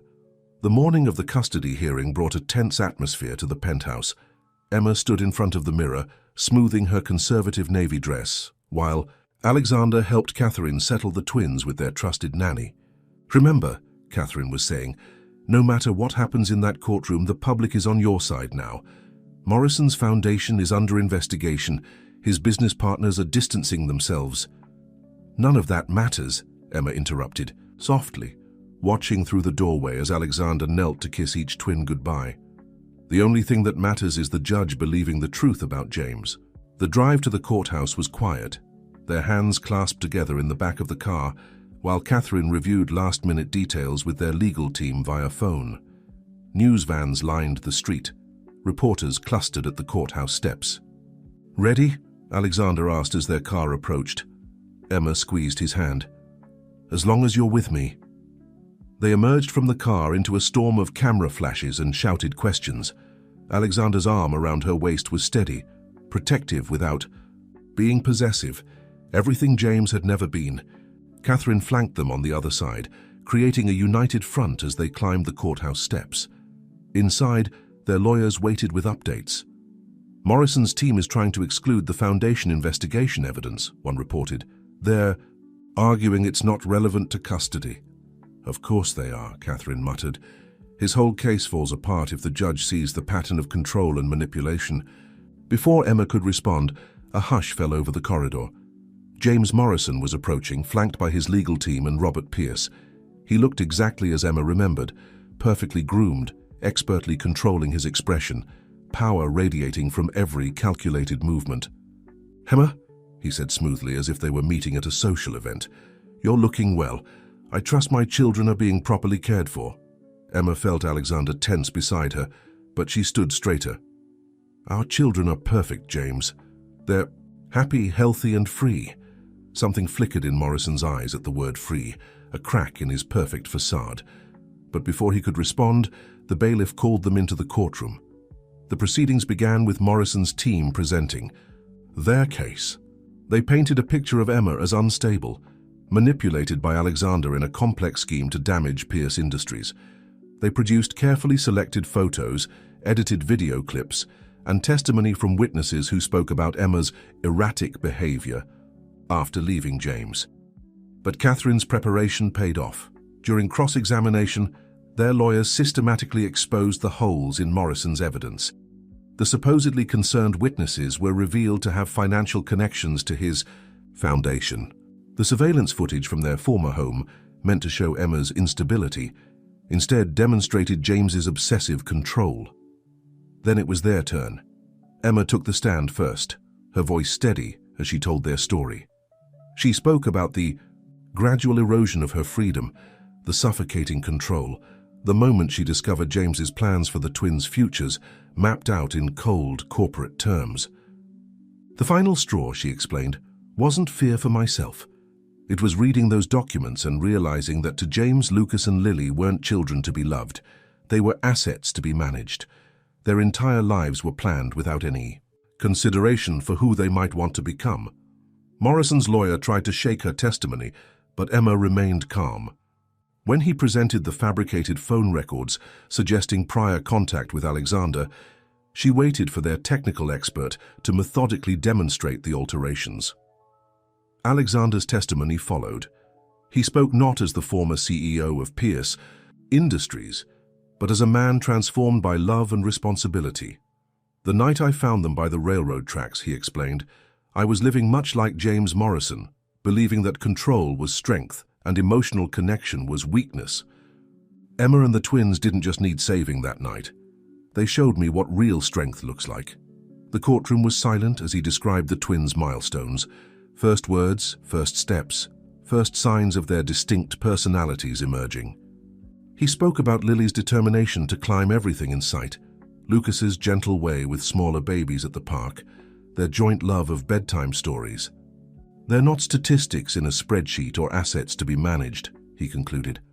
"They're children who deserve to grow up free to become whoever they're meant to be." Then came their secret weapon, the evidence Catherine had gathered about Morrison's foundation. Despite his team's objections, the judge allowed it, recognizing the pattern of control and manipulation as relevant to the custody decision. Financial experts testified about the irregularities in the foundation's records. Former employees spoke about Morrison's ruthless tactics and obsession with control. But the most damaging testimony came from a surprising source, Robert Pierce himself. Alexander's father had been called by Morrison's team, expected to support their narrative about his son's vindictive scheme. Instead, faced with the evidence of Morrison's corruption and seeing his son's transformation, something in the elder, Pierce seemed to crack. "My son," he said slowly, "has become a better man than I raised him to be. He found something I never could, the courage to choose love over power." James Morrison's perfect mask slipped then, revealing a flash of the rage beneath. He stood abruptly, his chair scraping against the floor. "This is absurd," he snapped. "These children are mine. Their futures were secured, their paths set for success. I won't let them be ruined by some emotional fantasy of family and freedom."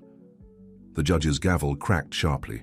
"Mr. Morrison, control yourself or you'll be held in contempt." But Morrison wasn't finished. "Everything I did was for their benefit.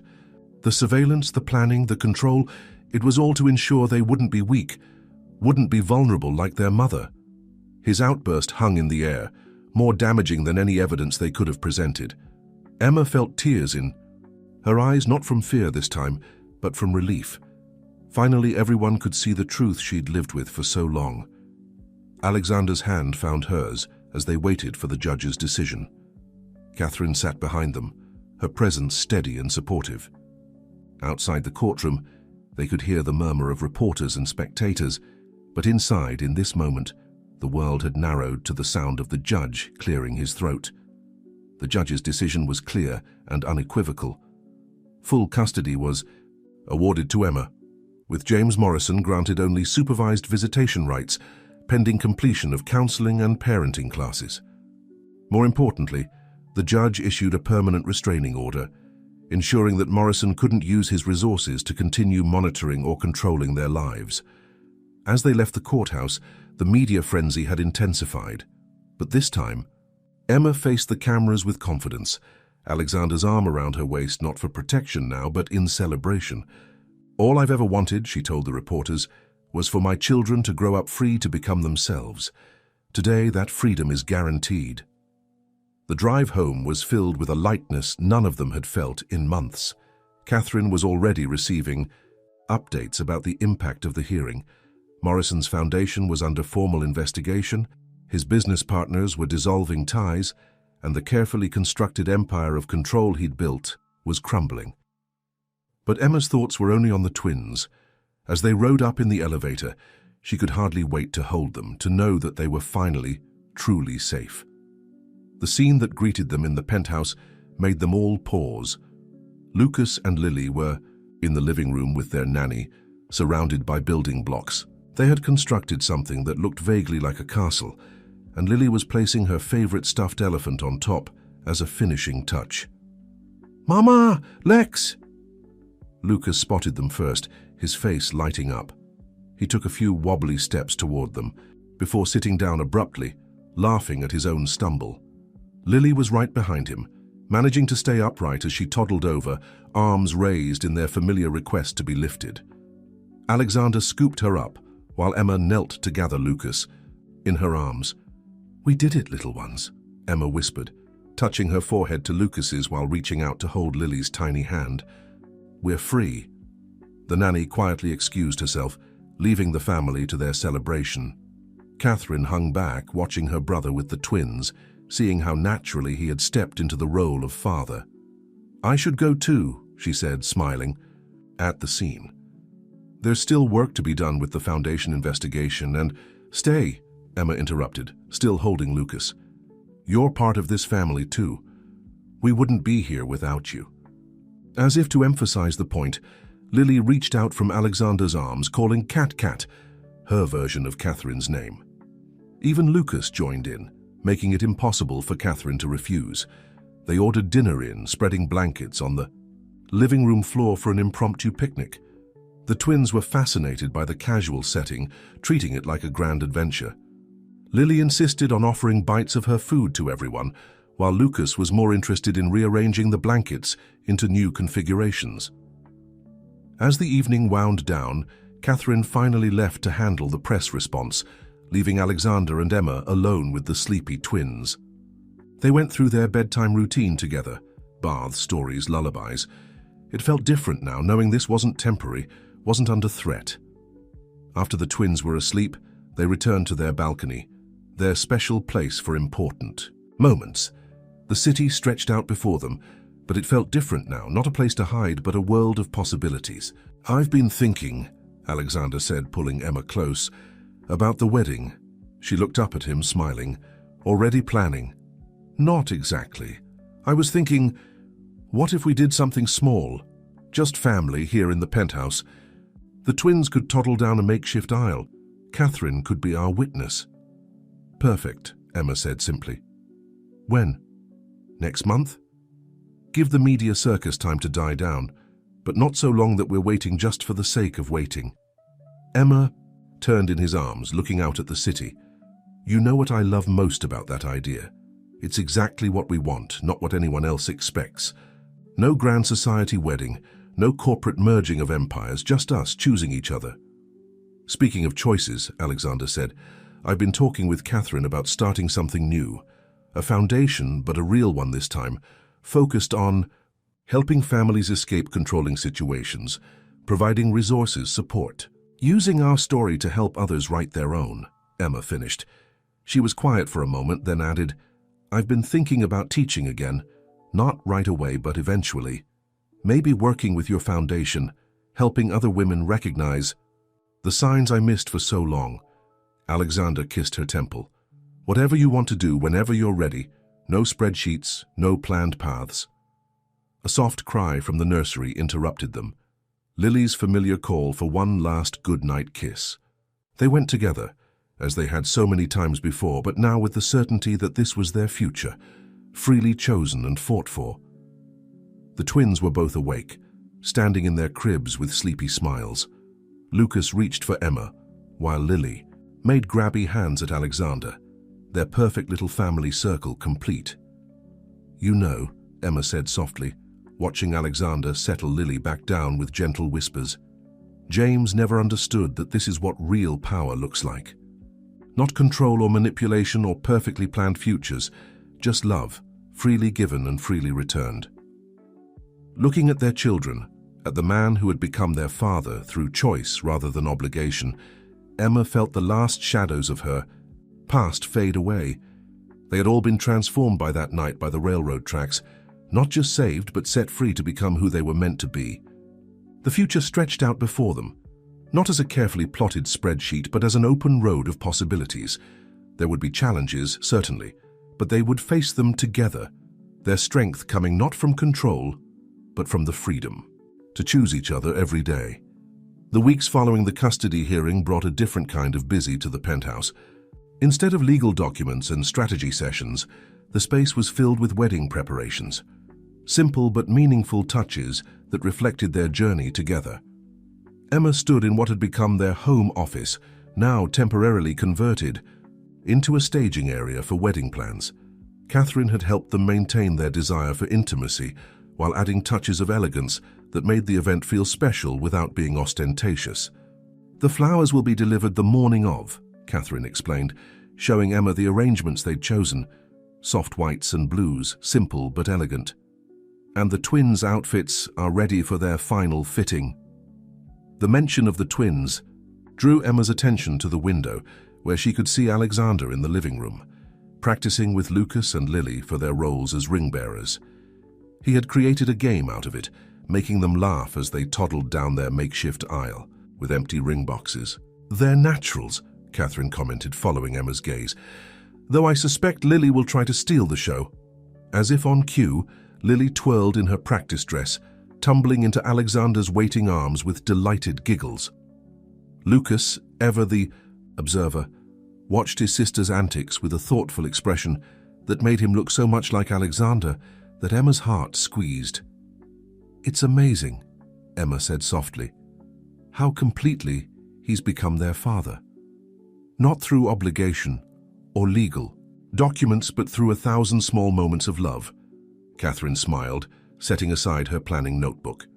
"You know, when Alexander first told me about finding you and the twins that night, I was worried, not about his intentions, but about whether he could truly break free from our father's influence, from the world of control we were raised in. What changed your mind?" "Watching him with the twins. The first time I saw him reading them a bedtime story, doing all the different voices." Catherine laughed at the memory. "That's when I knew. My brother, the ruthless CEO who once cancelled a merger because the numbers were 0.02% off projections, was completely wrapped around their tiny fingers." Emma's attention was drawn back to the living room, where Alexander had now engaged the twins in what appeared to be a serious discussion about their favorite stuffed animals' roles in the ceremony. "The foundation paperwork came through," Catherine continued, changing subjects. "Everything's set up. You can start working on programs whenever you're ready." The foundation had become their shared passion, a way to help other families break free from controlling situations. They had already begun developing support programs, combining Emma's background in education with Alexander's business acumen and Catherine's legal expertise. "We've already had 3 families reach out through the preliminary website," Emma shared. "Women who recognize their own situations in our story. One of them has twins too." Their conversation was interrupted by Lucas's excited voice calling, "Mama, come see." He had apparently mastered walking backward down their pretend aisle, a skill he was eager to demonstrate. Emma joined them in the living room, immediately swept into their practice session. Lily insisted on showing her special twirl, while Lucas solemnly presented her with his empty ring box. "I think we're ready for the real thing," Alexander declared, gathering both twins into his arms. They had grown so much in the months since that night by the railroad tracks, yet they still fit perfectly in his embrace. "Almost ready," Emma corrected, touching Lily's nose playfully. "We still need to practice with the actual rings." "About that," Alexander's voice took on a tone that made Emma look up. "I have something to show you. Catherine, would you mind watching the twins for a moment?" Catherine was already moving to take them, clearly in on whatever Alexander had planned. He led Emma to their bedroom, where a small wooden box sat on the dresser. "I wanted to give you these before the ceremony," he explained, opening the box to reveal 2 sets of rings. The first pair was obviously their wedding bands, simple, elegant platinum rings that matched perfectly, but it was the second pair that caught Emma's breath. "Are those tiny versions of our rings?" Alexander confirmed, "for the twins. I thought, well, this isn't just about us getting married. It's about making official what we already know, that we're a family." Emma touched the small rings gently.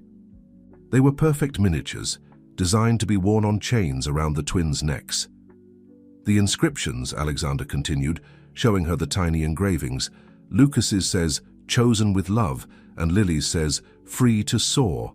I thought, Emma silenced him with a kiss, tears of joy making the rings blur before her eyes. When they parted, she whispered, "They're perfect. Everything about this is perfect." From the living room, they could hear Lily's delighted shriek as Catherine presumably demonstrated her own twirling technique. Lucas's more reserved giggles followed, along with the sound of tiny feet running on hardwood floors. "Should we rescue your sister?" Emma asked, wiping her eyes with a laugh. "In a minute," Alexander replied, pulling her close again. "First, I want to say something. These past months, watching you rebuild your life, seeing your strength and resilience, it's been the greatest privilege of my life. You didn't just save yourself and the twins that night. You saved all of us, me from becoming my father, Catherine from her isolation, even my father from his own bitterness." Emma touched his face gently. "We saved each other, and now we get to help others save themselves." They returned to the living room to find Catherine had initiated what appeared to be a dancing lesson, with both twins attempting to copy her graceful movements with varying degrees of success. Lily had somehow acquired a flower from one of the sample arrangements and was wearing it proudly behind her ear. "Mama, let's dance," Lucas called out, holding his arms up in a mimicry of a formal dance pose. And so they did, right there in the living room, practicing their first dance as a family while the twins twirled around them and Catherine hummed a waltz.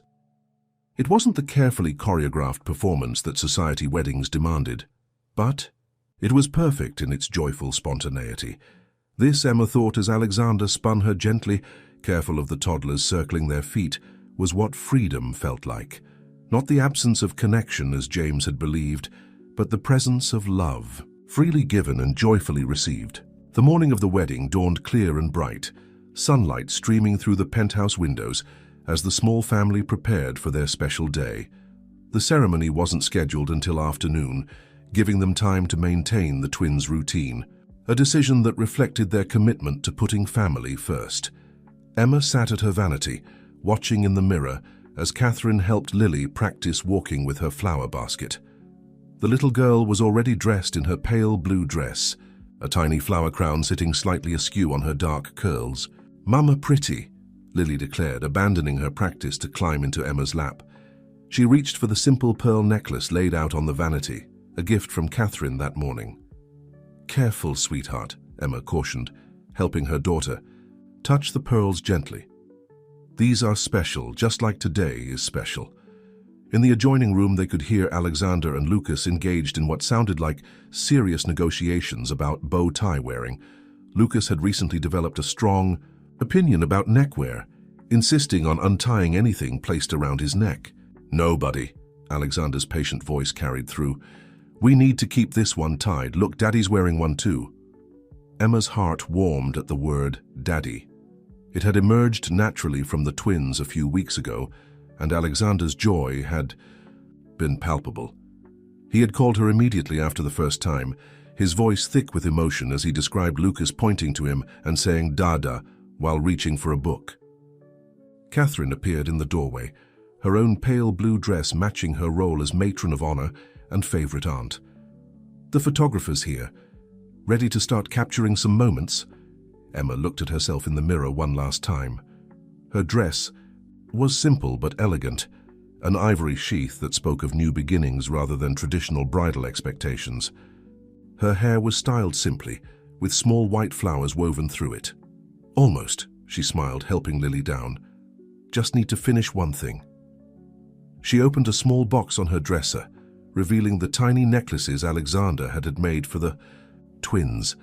Each held a miniature ring, symbols of their unique family bond. "Pretty," Lily exclaimed as Emma fastened the delicate chain around her neck.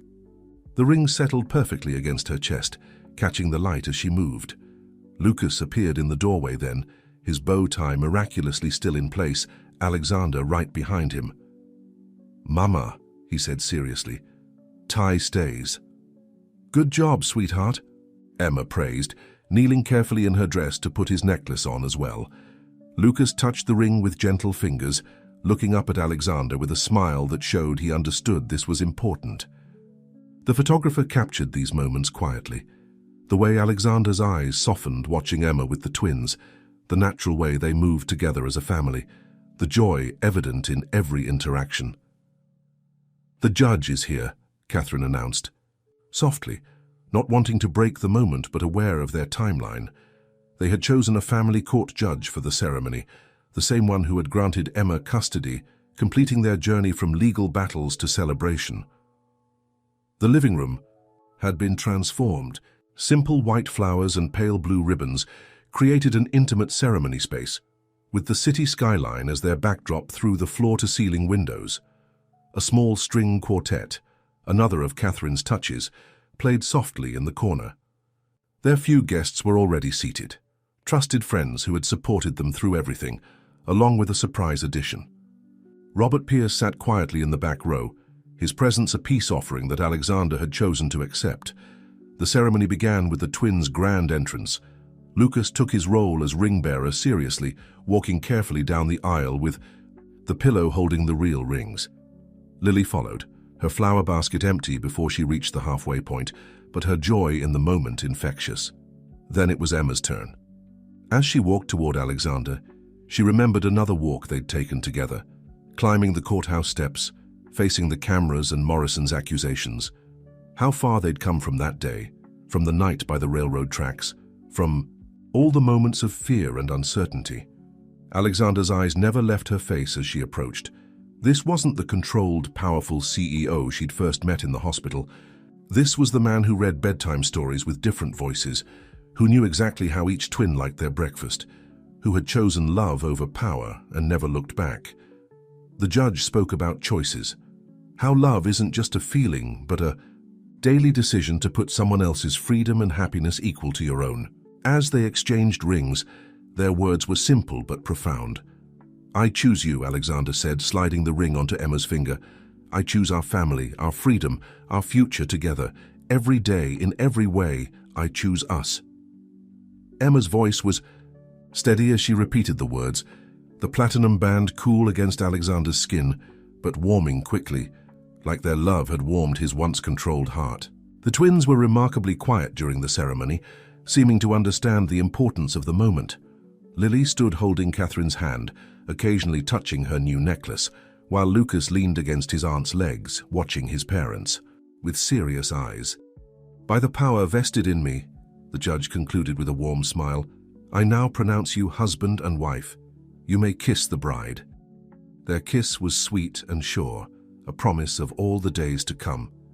It was broken by Lily's excited clapping and Lucas's declaration of "my turn," making everyone laugh as he demanded kisses too. The small reception that followed was everything they had wanted: intimate, joyful, free from pretense or performance. The twins danced with everyone, their energy seemingly endless. Catherine gave a toast that made both Emma and Alexander tear up, speaking about the transformation of her brother and the blessing of their unconventional family. Even Robert Pierce had a moment with his son, awkwardly but sincerely expressing his admiration for the man Alexander had become. It wasn't complete reconciliation, but it was a start. As the afternoon turned to evening, Emma and Alexander found themselves on their balcony, watching the sunset while the twins napped inside, worn out from their excitement. "Happy?" Alexander asked, though he knew the answer. Emma touched her ring, then the matching one that hung around Lily's neck. "Beyond happy," she replied. "Free." 3 months after the wedding, the Pierce Family Foundation had become a beacon of hope for families seeking freedom from controlling situations. Emma sat in their newly opened office space, reviewing applications for their first round of assistance programs, while the twins played in the carefully designed children's corner nearby. The foundation's headquarters occupied a bright, welcoming floor in a building far from the corporate towers where Alexander had once worked. Instead of imposing marble and chrome, the space featured warm colors and comfortable furnishings. A sign in the reception area read, "Freedom through support," their mission statement deliberately chosen to emphasize empowerment over rescue. "Mrs. Pierce," their receptionist appeared at the door. "Your 2 o'clock is here. The Thompson Soul." Family. Emma smiled at the name she was still getting used to, not because she had to take it, but because she had chosen to share it. "Send them in, please. And could you ask Catherine to join us when she's free?" A young mother entered, holding the hand of a small boy about the twins' age. Emma recognized the look in her eyes, the mixture of hope and fear she had once seen in her own mirror. "I'm Sarah," the woman said softly. "Sarah Thompson. No relation," she added with a nervous laugh. "I saw your interview. Your story. Mama! Lily's voice interrupted as she toddled over, proudly showing off her latest artwork. A crayon masterpiece that might have been a butterfly or possibly a rocket ship. Instead of apologizing for the interruption, Emma smiled and introduced her daughter. This is Lily, and that's her brother Lucas over there, conducting what appears to be a very serious conversation with his stuffed elephant. The tension in Sarah's shoulders eased slightly as her own son perked up at the sight of potential playmates. This is Michael, she said. We. Why don't we let the children play while we talk? Emma suggested, gesturing to the play area. It's completely visible from here, and our childcare specialist is right there. As Michael cautiously joined the twins, Sarah began to share her story. Like Emma, she had found herself gradually isolated by a controlling partner. Like Emma, she had struggled to find support when she tried to leave. The shelters are all full, she explained, twisting her hands in her lap. And Mark, he has connections. Everywhere I try to go, somehow he finds out. Catherine joined them then, her legal pad ready, but her approach gentle. That's why we're here, Sarah, to provide options that don't appear in any system he can access. They explained the Foundation's programs: secure housing through a network of private properties, job training, legal support, and most importantly, a community of survivors who understood the journey. We don't just offer shelter, Emma explained, watching as Michael laughed at something Lucas had done.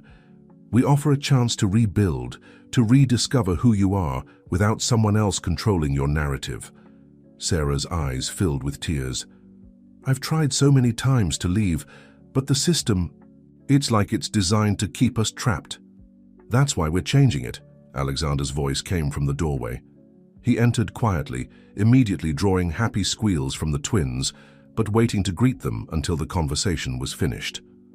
Our foundation doesn't just help individuals, he continued, sitting beside Emma.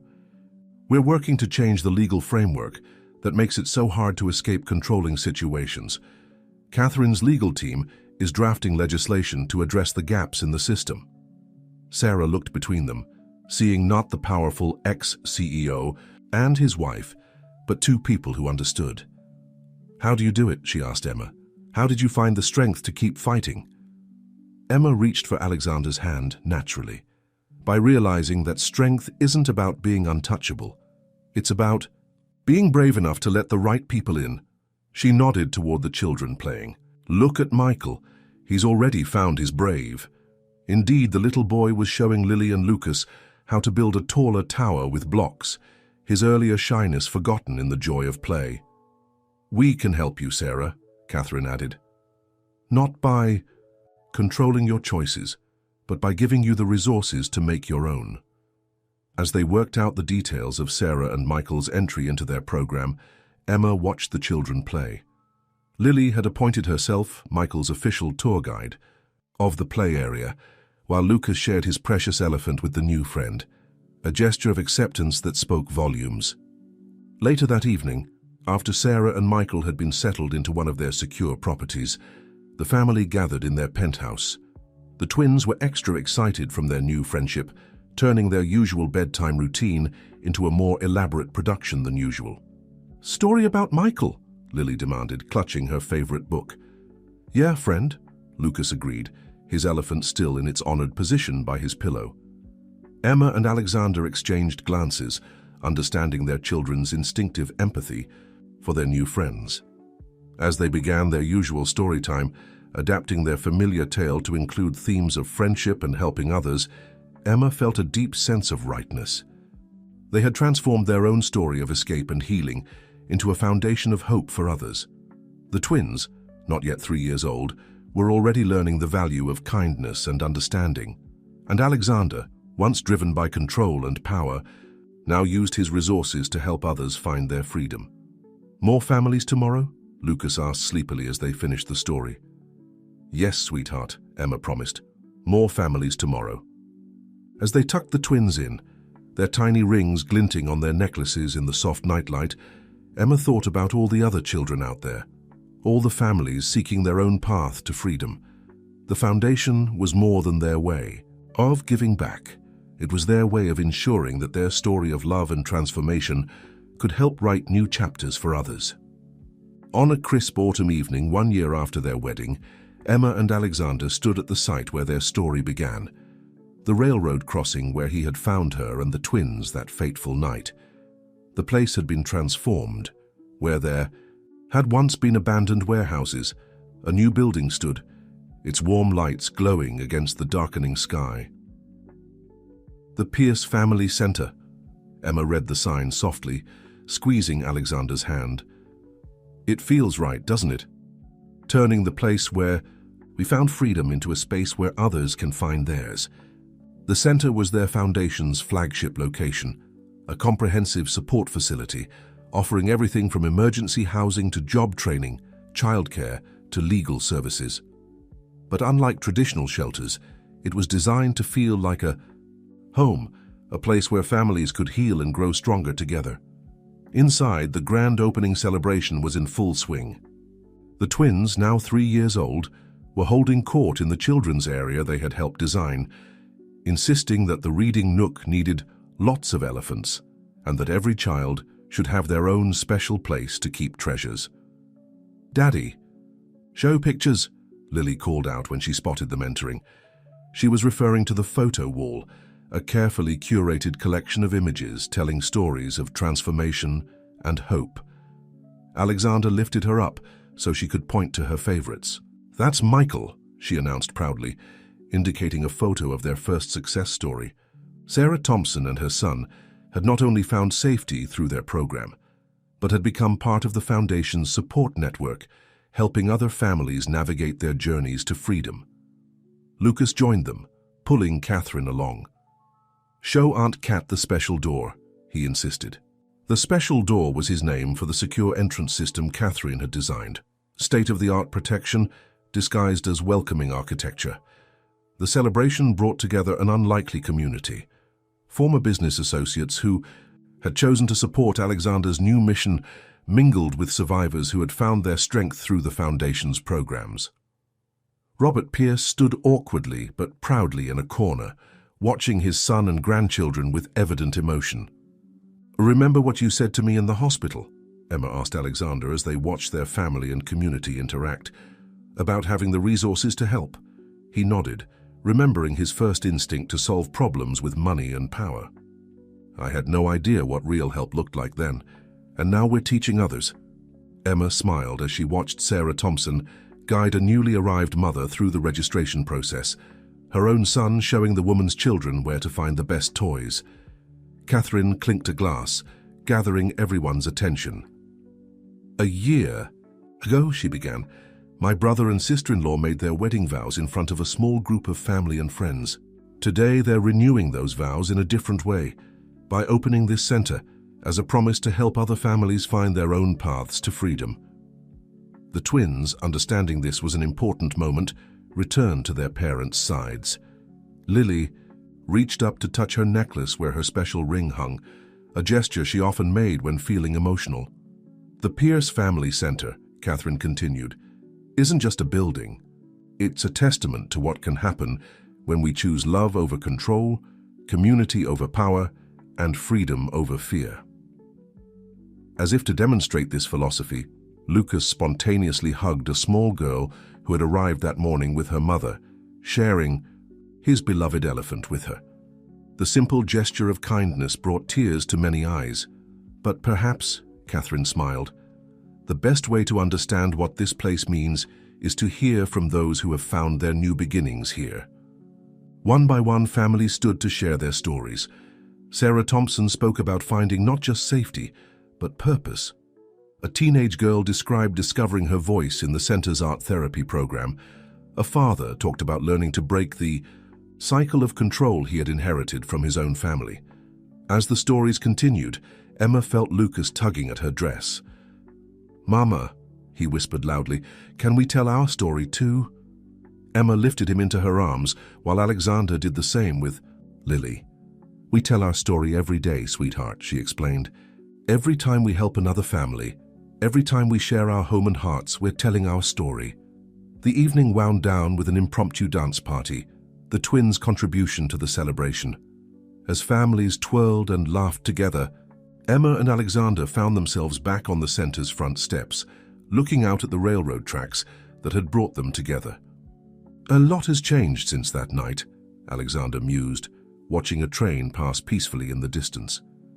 "And a lot hasn't," Emma replied. "The important things, love, family, freedom, they've only grown stronger." Inside, they could hear Lily teaching her new friends her special twirl, while Lucas solemnly distributed his stuffed animals to any child who seemed in need of comfort. Catherine was explaining the center's legal services to a group of interested mothers, her passion for justice now focused on prevention rather than corporate law. "You know what I think," Emma said softly. "That night by the tracks, I always thought you saved us, but standing here now seeing all of this," she gestured at the center, at the community gathering inside, at their children spreading joy in their own unique ways. "I think we all saved each other." Alexander pulled her close, understanding exactly what she meant. They had all been trapped, in their own ways. Him by his father's legacy of control, her by James's manipulation, even Catherine by the corporate world's cold expectations. In choosing love, in choosing freedom, they had found not just safety but purpose. The Pierce Family Center stood as a beacon of that purpose, its warm lights pushing back the darkness, its doors open to those seeking their own paths to freedom. And inside, a community grew stronger, proving that the greatest power isn't in control or wealth or influence, but in the simple choice to love freely and help others do the same. "More stories tomorrow?" Lucas asked, as they gathered their family. To head home, his eyes heavy with happy exhaustion. "Yes, my sweet boy," Emma promised, sharing a smile with Alexander. "Many more stories tomorrow and all the tomorrows after that." 2 years after the opening of the Pierce Family Center, its impact had rippled far beyond their initial hopes. Emma sat in her office, reviewing the latest statistics. Over 300 families helped, 15 new centers opened across the country, and a growing network of survivors turned advocates. The sound of children's laughter drifted in from the playground, a sound that never failed to make her smile. Through her window, she could see Lily and Lucas, now 4 years old, leading a group of children in what appeared to be an elaborate game of their own invention. "They're natural leaders," Catherine observed, entering with a stack of papers. "Just like their parents." Emma watched as Lucas helped a smaller child navigate the climbing frame, while Lily organized what looked like a theatrical performance using the playground equipment as a stage. "They're natural healers," Emma corrected gently. "They understand somehow that every child who comes here needs something different, just like Alexander understood what I needed that night." Catherine settled into a chair, spreading out the papers between them. "Speaking of healing, the new legislation is gaining traction. 5 more states have adopted our proposed reforms for protective orders and shelter funding. The legislation, dubbed the Freedom to Thrive Act, had been born from their experiences with the system's failures. It addressed the gaps that often trapped families in controlling situations, from financial barriers to legal loopholes. Sarah's testimony made a huge difference, Emma noted, referring to their first success story. Sarah Thompson had become a powerful advocate, speaking before state legislatures about the importance of comprehensive support for families seeking freedom. Their conversation was interrupted by a commotion from the playground. They looked up to see Alexander had arrived, immediately mobbed by not just their twins but several other children who had come to see him as a protector figure. "Story time," Lily announced loudly, a declaration that was met with enthusiastic agreement from her audience. Emma and Catherine watched as Alexander settled onto a playground bench, children gathering around him eagerly. This had become a tradition. His visits always included a story, usually one that helped the children understand their own situations in age-appropriate ways. "Once upon a time," his voice carried through the window, "there was a family of birds living in a cage. The cage looked beautiful, all gold and shiny, but it was still a cage."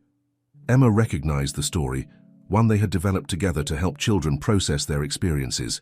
In this version, the birds learned that real beauty came from being free to fly, and that helping other birds find their freedom made the sky more beautiful for everyone.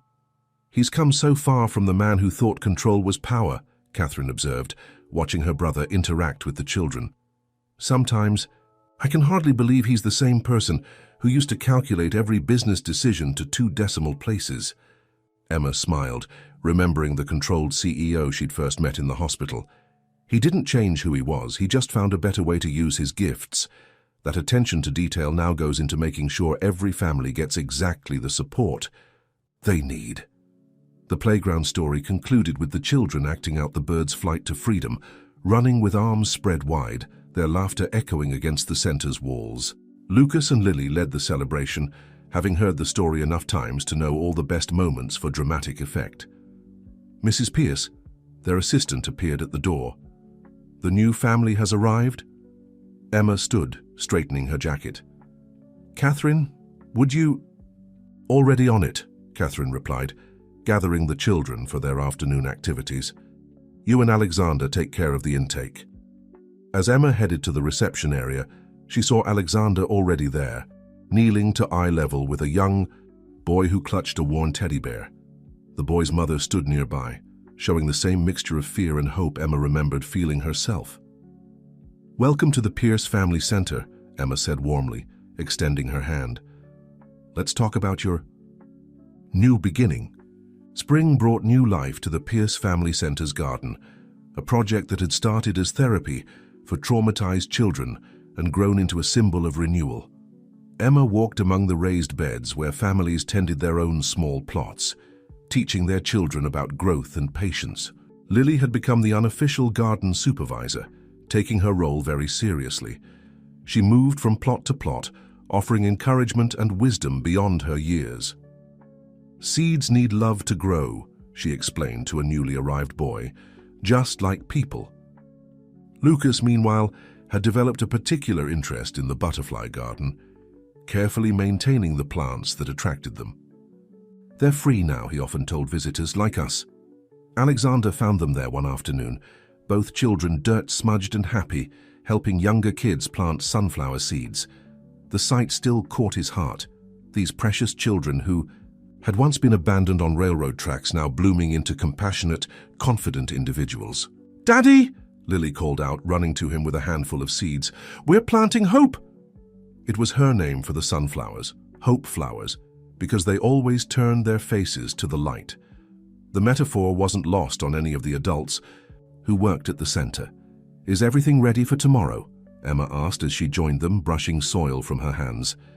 Tomorrow was a significant day, the groundbreaking ceremony for their newest project. The Pierce Foundation had purchased the building where James Morrison's foundation had once operated, transforming it into a training center for survivors becoming advocates. "All set," Alexander confirmed, lifting Lucas, who had come to show him a particularly interesting butterfly. "Sarah's giving the keynote speech, and 5 more survivors have signed up for the advocacy program." The advocacy program had been Emma's idea, training former victims to become mentors and supporters for others. It created a network of understanding that went beyond professional services, offering peer support from those who truly understood the journey. "And the documentary team?" Emma asked, referring to the film crew that had been following their work for the past few months. "They'll be there. Catherine's handling the media arrangements." Alexander set Lucas down as the butterfly finally caught his attention. "She's made sure they understand our ground rules about protecting families' privacy. The documentary had been a difficult decision. They had always been protective of their community's privacy, but they also recognized the power of sharing these stories of transformation. The film would focus on the Foundation's work while respecting the confidentiality of those they helped." "Tell story?" Lucas asked, a request that had become his standard response to any mention of sharing experiences. They settled onto a garden bench, children naturally gathering around them as they always did when story time began. This had become their way of helping the youngest victims process their experiences through stories of butterflies finding their wings, birds discovering freedom, and flowers turning toward the light. "Once upon a time," Emma began, picking up Lucas's theme, "there was a little caterpillar who lived in a garden much like this one." As she wove the tale, Alexander watched the children's faces. Some were new to the center, still carrying the shadows of their past experiences. Others, like the twins, had found their light and now helped guide others toward it. Sarah Thompson arrived during the story, her son Michael now a confident first grader who immediately joined the group. She caught Alexander's eye, gesturing toward the center's entrance where another family was arriving, their newest residents beginning their journey to freedom. This was how it worked now. A continuous cycle of healing and helping, of receiving support and giving it back. The garden was a perfect metaphor for their mission, a place where growth was nurtured, where new life emerged from difficult soil, where hope bloomed in unexpected places. Later, as they prepared to head home, Lily insisted on gathering a small bouquet of hope flowers for the new family. Lucas added a carefully drawn picture of butterflies, complete with a story about transformation that he had created himself. "They get it, don't they?" Emma said softly, watching their children welcome the newcomers with such natural grace. "The importance of what we're doing here." Alexander wrapped an arm around her shoulders, remembering the controlled, isolated man he had been before finding them. "They understand better than we did at first. They've never seen freedom as the absence of connection. They know it's about having the right connections, the ones that help you grow." The garden continued to buzz with activity around them. Families planting, children playing, butterflies, dancing on the breeze. Tomorrow would bring new challenges with the training center opening, but for now they could simply appreciate the growth happening before their eyes. "More hope tomorrow," Lily declared, with the certainty of a child who had never known her parents' doubts about the future. She pressed another sunflower seed into her father's hand. "For the new garden." Alexander pocketed the seed carefully, knowing it would find its place in the new center's garden. Every new location they opened included a garden now, a place where healing could take root and hope could grow toward the light. 3 years to the day after their wedding, Emma and Alexander stood in the auditorium of their newest facility, watching as the first class of advocacy trainees received their certifications. The room buzzed with energy. Survivors turned. Supporters, ready to help others find their path to freedom. Sarah Thompson, now the program's lead trainer, called each graduate by name. "These aren't just certificates," she explained to the audience. "They're promises. Promises to be the support we wished we had when we were searching for our way out." In the front row, Lucas and Lily sat with Catherine, their faces beaming with pride. At 5 years old, they had become unofficial mascots of the foundation, embodying its message of hope and transformation. "Remember when you found us?" Lily had asked that morning as they prepared for the ceremony. "Were you scared, Daddy?" Alexander had pulled her close, sharing a look with Emma over their daughter's head. "Not scared," he'd answered truthfully. "For the first time in my life, I was absolutely certain about what I needed to do." Now, watching the graduates receive their certificates, Emma reflected on how that certainty had rippled outward, touching hundreds of lives. The foundation had grown beyond their initial vision, becoming a movement that was changing how society approached family support and protection. The ceremony concluded with a surprise announcement from Catherine. "The Freedom to Thrive Act," she revealed, has just been passed at the federal level. Starting next year, every state will be required to implement comprehensive support programs for families seeking escape from controlling situations. The applause was thunderous, but it was the tears in many eyes that told the real story. This wasn't just a legal victory. It was validation of their shared experiences and a promise of better support for those still struggling to break free. Later, during the reception, Lucas tugged at Alexander's sleeve. "Can I tell them about the butterflies?" he asked, referring to his favorite story about transformation. Alexander lifted him onto a chair so he could address the room. With the natural confidence of a child who had always known he was loved, Lucas shared his simple but profound wisdom about change and freedom. "Butterflies look scary when they're changing," he explained to the attentive audience, "but they have to break the cocoon themselves, or they won't be strong enough to fly." Emma felt tears prick her eyes as their son continued. "That's what Mama and Daddy do. They help people find their wings, but they let them do the flying themselves. Lily, not to be outdone, added her own perspective. "And we help the new kids feel safe," she declared proudly, "because everybody needs a friend when they're learning to fly." The graduates responded with emotional applause, many of them having watched the twins grow up alongside their own children in the Foundation's programs. These kids were living proof that trauma didn't have to define a family's future. Sarah approached Emma during the celebrations, Michael, now a confident 7-year-old, by her side. "You know what I realized today," she said softly. "When I first came to the Foundation, I thought I was just looking for safety. But what I found, what we all found, was purpose." Emma watched as Michael joined Lucas and Lily in showing newer children around the facility. The three of them had developed a special bond, united by their shared experience of finding freedom through their parents' courage. "That's the real transformation," Alexander added, joining them. "Not just escaping control, but discovering who you can become when you're free to choose your own path." Catherine arrived with more news from Washington. Additional funding had been approved for support programs nationwide. "They're using our model," she reported proudly. "The Pierce Foundation's approach is becoming the standard for family support services." As the evening wound down, the family gathered in what had become their tradition, a quiet moment together before heading home. The twins were tired but happy, their natural empathy having led them to spend the day comforting nervous children and celebrating with graduating families. "Did we do good?" Lily asked sleepily as Alexander carried her to the car. "We did very good," Emma assured her, helping Lucas with his coat. "And tomorrow we'll do more good." "More stories?" Lucas asked hopefully. "Always more stories," Alexander promised, "because every family that finds their freedom has a new story to tell." They drove home through the city they had helped transform. The Pierce family centers were now landmarks of hope, their warm lights burning in the darkness like beacons guiding people home. The railroad tracks where their story began had become a symbol of new beginnings rather than desperate choices. Emma reached for Alexander's hand as they drove, their sleeping children in the back seat, their shared legacy of love growing stronger with each family they helped. They had discovered that true power wasn't in controlling others, but in empowering them to find their own strength. And in the back seat around the twins' necks, their special rings still hung, symbols of a family built on choice rather than obligation, on freedom rather than control, on love that grew stronger with every heart it touched.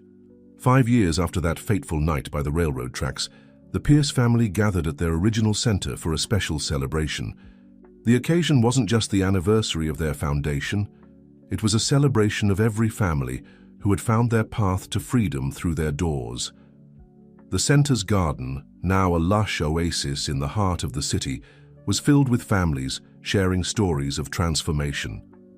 Lily and Lucas, wise beyond their 6 years, moved through the crowd with the ease of children who had grown up understanding the importance of making others feel welcome.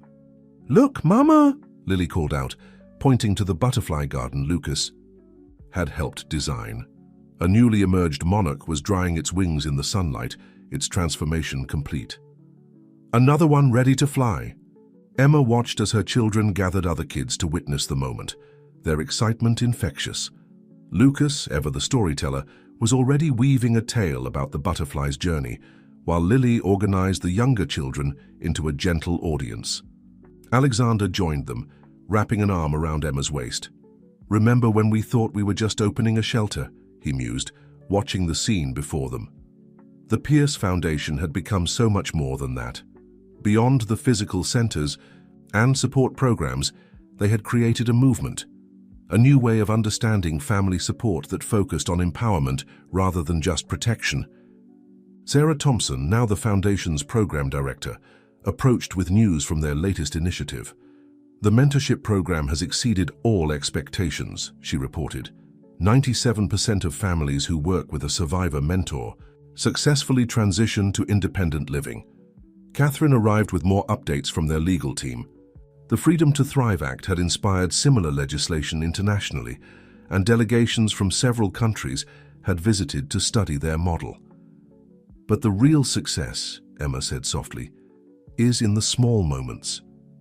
She gestured to where Lucas was showing a newly arrived boy his favorite reading spot, while Lily helped another child plant her first sunflower seed. These simple acts of kindness, multiplied across all their centers, created ripples of healing that would continue for generations. "Tell us the story, Daddy," Lily called out, running to Alexander with a group of children trailing behind her. "Tell us how it all began." The families gathered around as Alexander lifted Lily onto his lap, Lucas settling beside them with his ever-present elephant tucked under his arm. It was a story they had heard many times, but one that never lost its power. "Once upon a time," Alexander began, his voice carrying across the garden, "there was a man who thought he had everything, but his heart was locked in a cage of his own making. Then one night, by some railroad tracks, he found something that would change his life forever."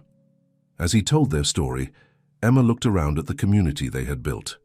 Robert Pierce sat quietly in the back, a changed man who now volunteered at the center's financial literacy program. Catherine had found her true calling in advocacy law, her sharp mind now focused on changing systems instead of navigating them.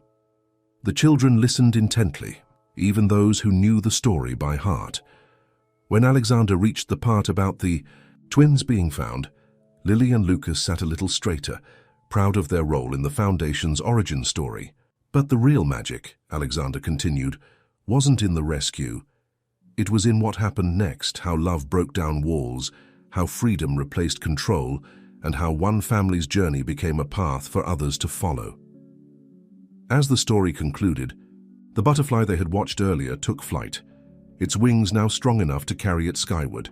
The children gasped in delight, seeing in its flight a symbol of their own journeys toward freedom. "That's what we do here," Emma added, addressing the gathered families. "We help each other find our wings, support each other as we learn to fly, and celebrate every successful flight." The celebration continued into the evening, with more stories shared, more connections made, more hope planted like seeds in fertile soil. The Pierce family centers had become more than safe houses. They were incubators of transformation, where broken spirits healed and new beginnings took root. As the sun set, casting long shadows across the garden, Lily and Lucas helped light the lanterns they had crafted with other children, each one representing a family's journey from darkness to light. "More stories tomorrow?" Lucas asked, a question that had become both tradition and promise. "Yes, sweetheart," Emma assured, him drawing both twins close. "There will always be more stories tomorrow." Alexander looked at his family, at the community they had built, at the legacy of love that would continue long after them. "And each story," he added, "becomes part of something bigger, a reminder that when we choose love over fear, freedom over control, and hope over despair, we create ripples that touch countless lives." The lanterns glowed in the gathering dusk, each light a beacon of hope, each family a testament to the power of transformation, each story a thread in the tapestry of healing they had woven together.